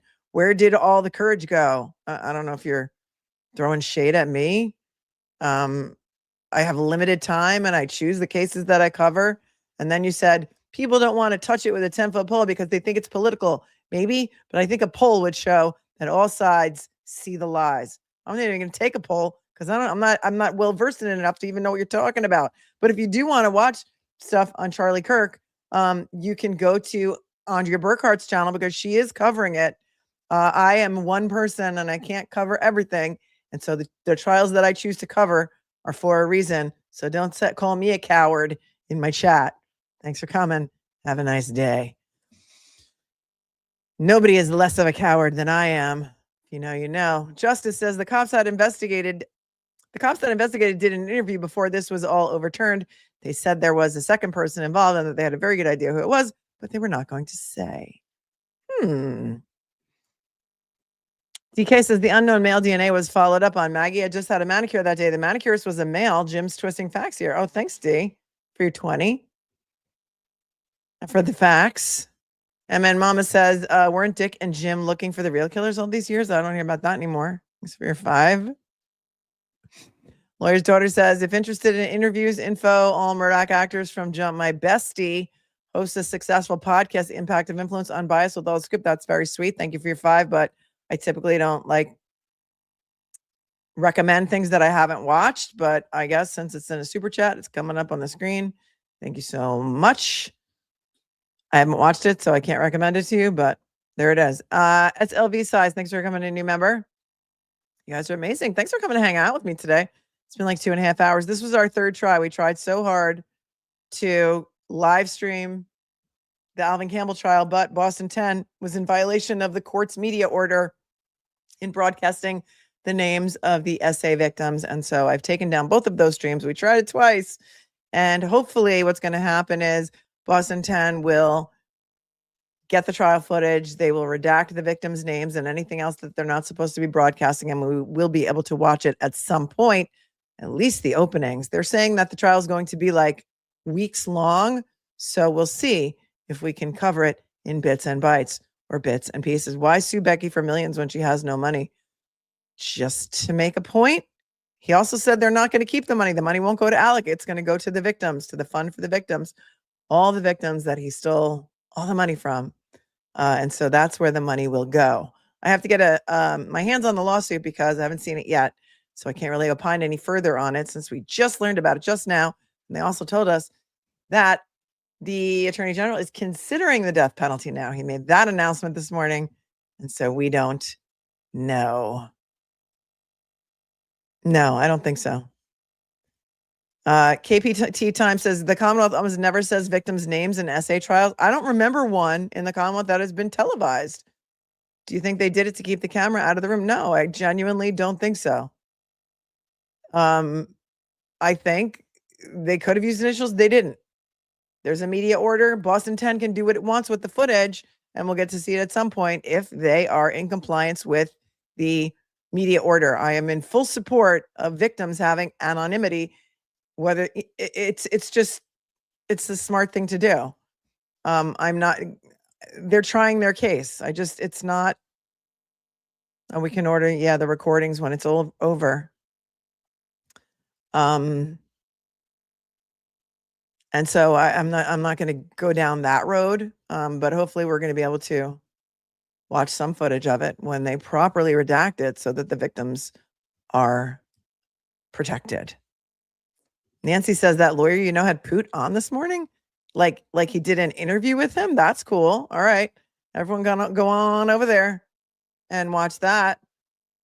I don't know anything about the Laura Owens trial. She's the one who faked her pregnancy with the guy, Clayton Eckhart from The Bachelor. When is that happening? Is it going to be televised? Yeah, I'm interested in it. I just don't know when it is or when it's happening. Is it annoying that we were supposed to live stream a trial today and it turned out that we couldn't? Yeah, it's annoying. I planned my whole day around it. Thanks, Megan. I can get it off of Pacer. But if you found it, that's amazing. Send it to me. That'll save me some time. I appreciate you so much. You're always sending me all the details. Chris Girl says, I'm glad she's not covering Charlie Kirk. I come here to get away from that. But Andrea's doing a great job, right? She's doing a great job. I mean, again, it's just gross that the Commonwealth did that. It's not gross. They're trying a case. They're trying a case. They're naming the victims. I don't think it's gross. The media has to play by the rules. That's just the way it is. The jury needs to know who the victims are. I'm respectfully disagreeing with you, no matter how loud you're going to scream about it. I'm respectfully disagreeing with you. I don't think the Commonwealth did anything wrong. They need to talk to the jury, and that's the way it's got to be. All right. Victims have the right to be protected. Law Mama 4 says the $600K was the amount that the judge allowed Alex to get out of his 401k toward his legal fees. It didn't cover the entire amount. According to court documents, Harpootlian and Griffin paid $518,722 out of pocket. Yeah, I can't scream it enough. There's no conspiracy about why they're not broadcasting it. I think they're gonna cut it up and we're gonna see it. Yes, he was on Lawyer You Know, and he said there's no way this retrial will happen this year. That is interesting. Don't know anything about Julio Fulio. Didn't follow it at all. At all. Sure, if you want to send me some Laura Owen stuff, I will take a look. Next Witness is here. Check out Next Witness's channel. Amazing videos. All reaction videos and other stuff. Can't love you enough, Queen Melanie. Been here for 7 months. Thank you so much. I appreciate you. All right, we have a lot of side conversations going on. I will timestamp this video. We covered Luigi Mangione's hearing this morning. First thing, some of the evidence is going to be suppressed, the stuff that they found at the McDonald's, because he was not Mirandized or in custody and they didn't have a warrant. Some of the stuff is going to be allowed. That was a split decision. And then we watched my appearance yesterday, My Day with David Yannetti on Aidan Carney's channel. His Give, Send, Go is below in the show notes if you care to donate. Good representation, costs a lot of money. And the First Amendment is at stake here, as is the ridiculous witness intimidation law in the state of Massachusetts, the Commonwealth of Massachusetts. We watched my appearance with David Yannetti. I had a really great time. I hope you guys enjoyed it. I also linked the full stream below. It was a 12-hour telethon, as David Yannetti called it, to raise money. And it was great. And there were a lot of great guests. A lot of people were on there, I'm sure. And then we watched the press conference that we just saw for Alec Murdaugh. And so there's that. Okay? All right. That's okay, Laurie's daughter. It's kind of, I don't know. Thank you. I appreciate it. So sorry for rule breaking. I don't like to promote things or brands or anything that I'm not familiar with. And so a lot of people, not you, but people come in here a lot and try and self-promote their own stuff and their own channels. And it's just, I don't know. It's kind of like YouTube courtesy is only it's a thing. All right, you guys, I love you so much. I don't know what we're going to do tomorrow because who knows what tomorrow may bring. But you're going to want to make sure that you are subscribed still. Sometimes people get unsubscribed. You're going to want to make sure that you have all notifications set so that you'll know what time it's happening tomorrow. I just don't know yet. I just don't know. But we will see. I'll see you then. Because if I don't see you soon, am I going to die? Thank you, moderators. I love you so much. It's a shorter day than we thought because court was going to go till 4 p.m. today. And here it is, not even 2. I'm going to go outside and enjoy the sunshine because it's 86 degrees. And I think I'm going to go float around in the pool. But I love you guys so much. And I'm going to see you real soon. Tomorrow. I just don't know what time. So keep abreast of all things. And stay cool, stay kind, stay classy, stay safe. And don't believe everything you read on the internet. Because there's a lot of people out there that are trying to trick you. Peace out, my friends. I'll see you tomorrow. Have a wonderful rest of your day.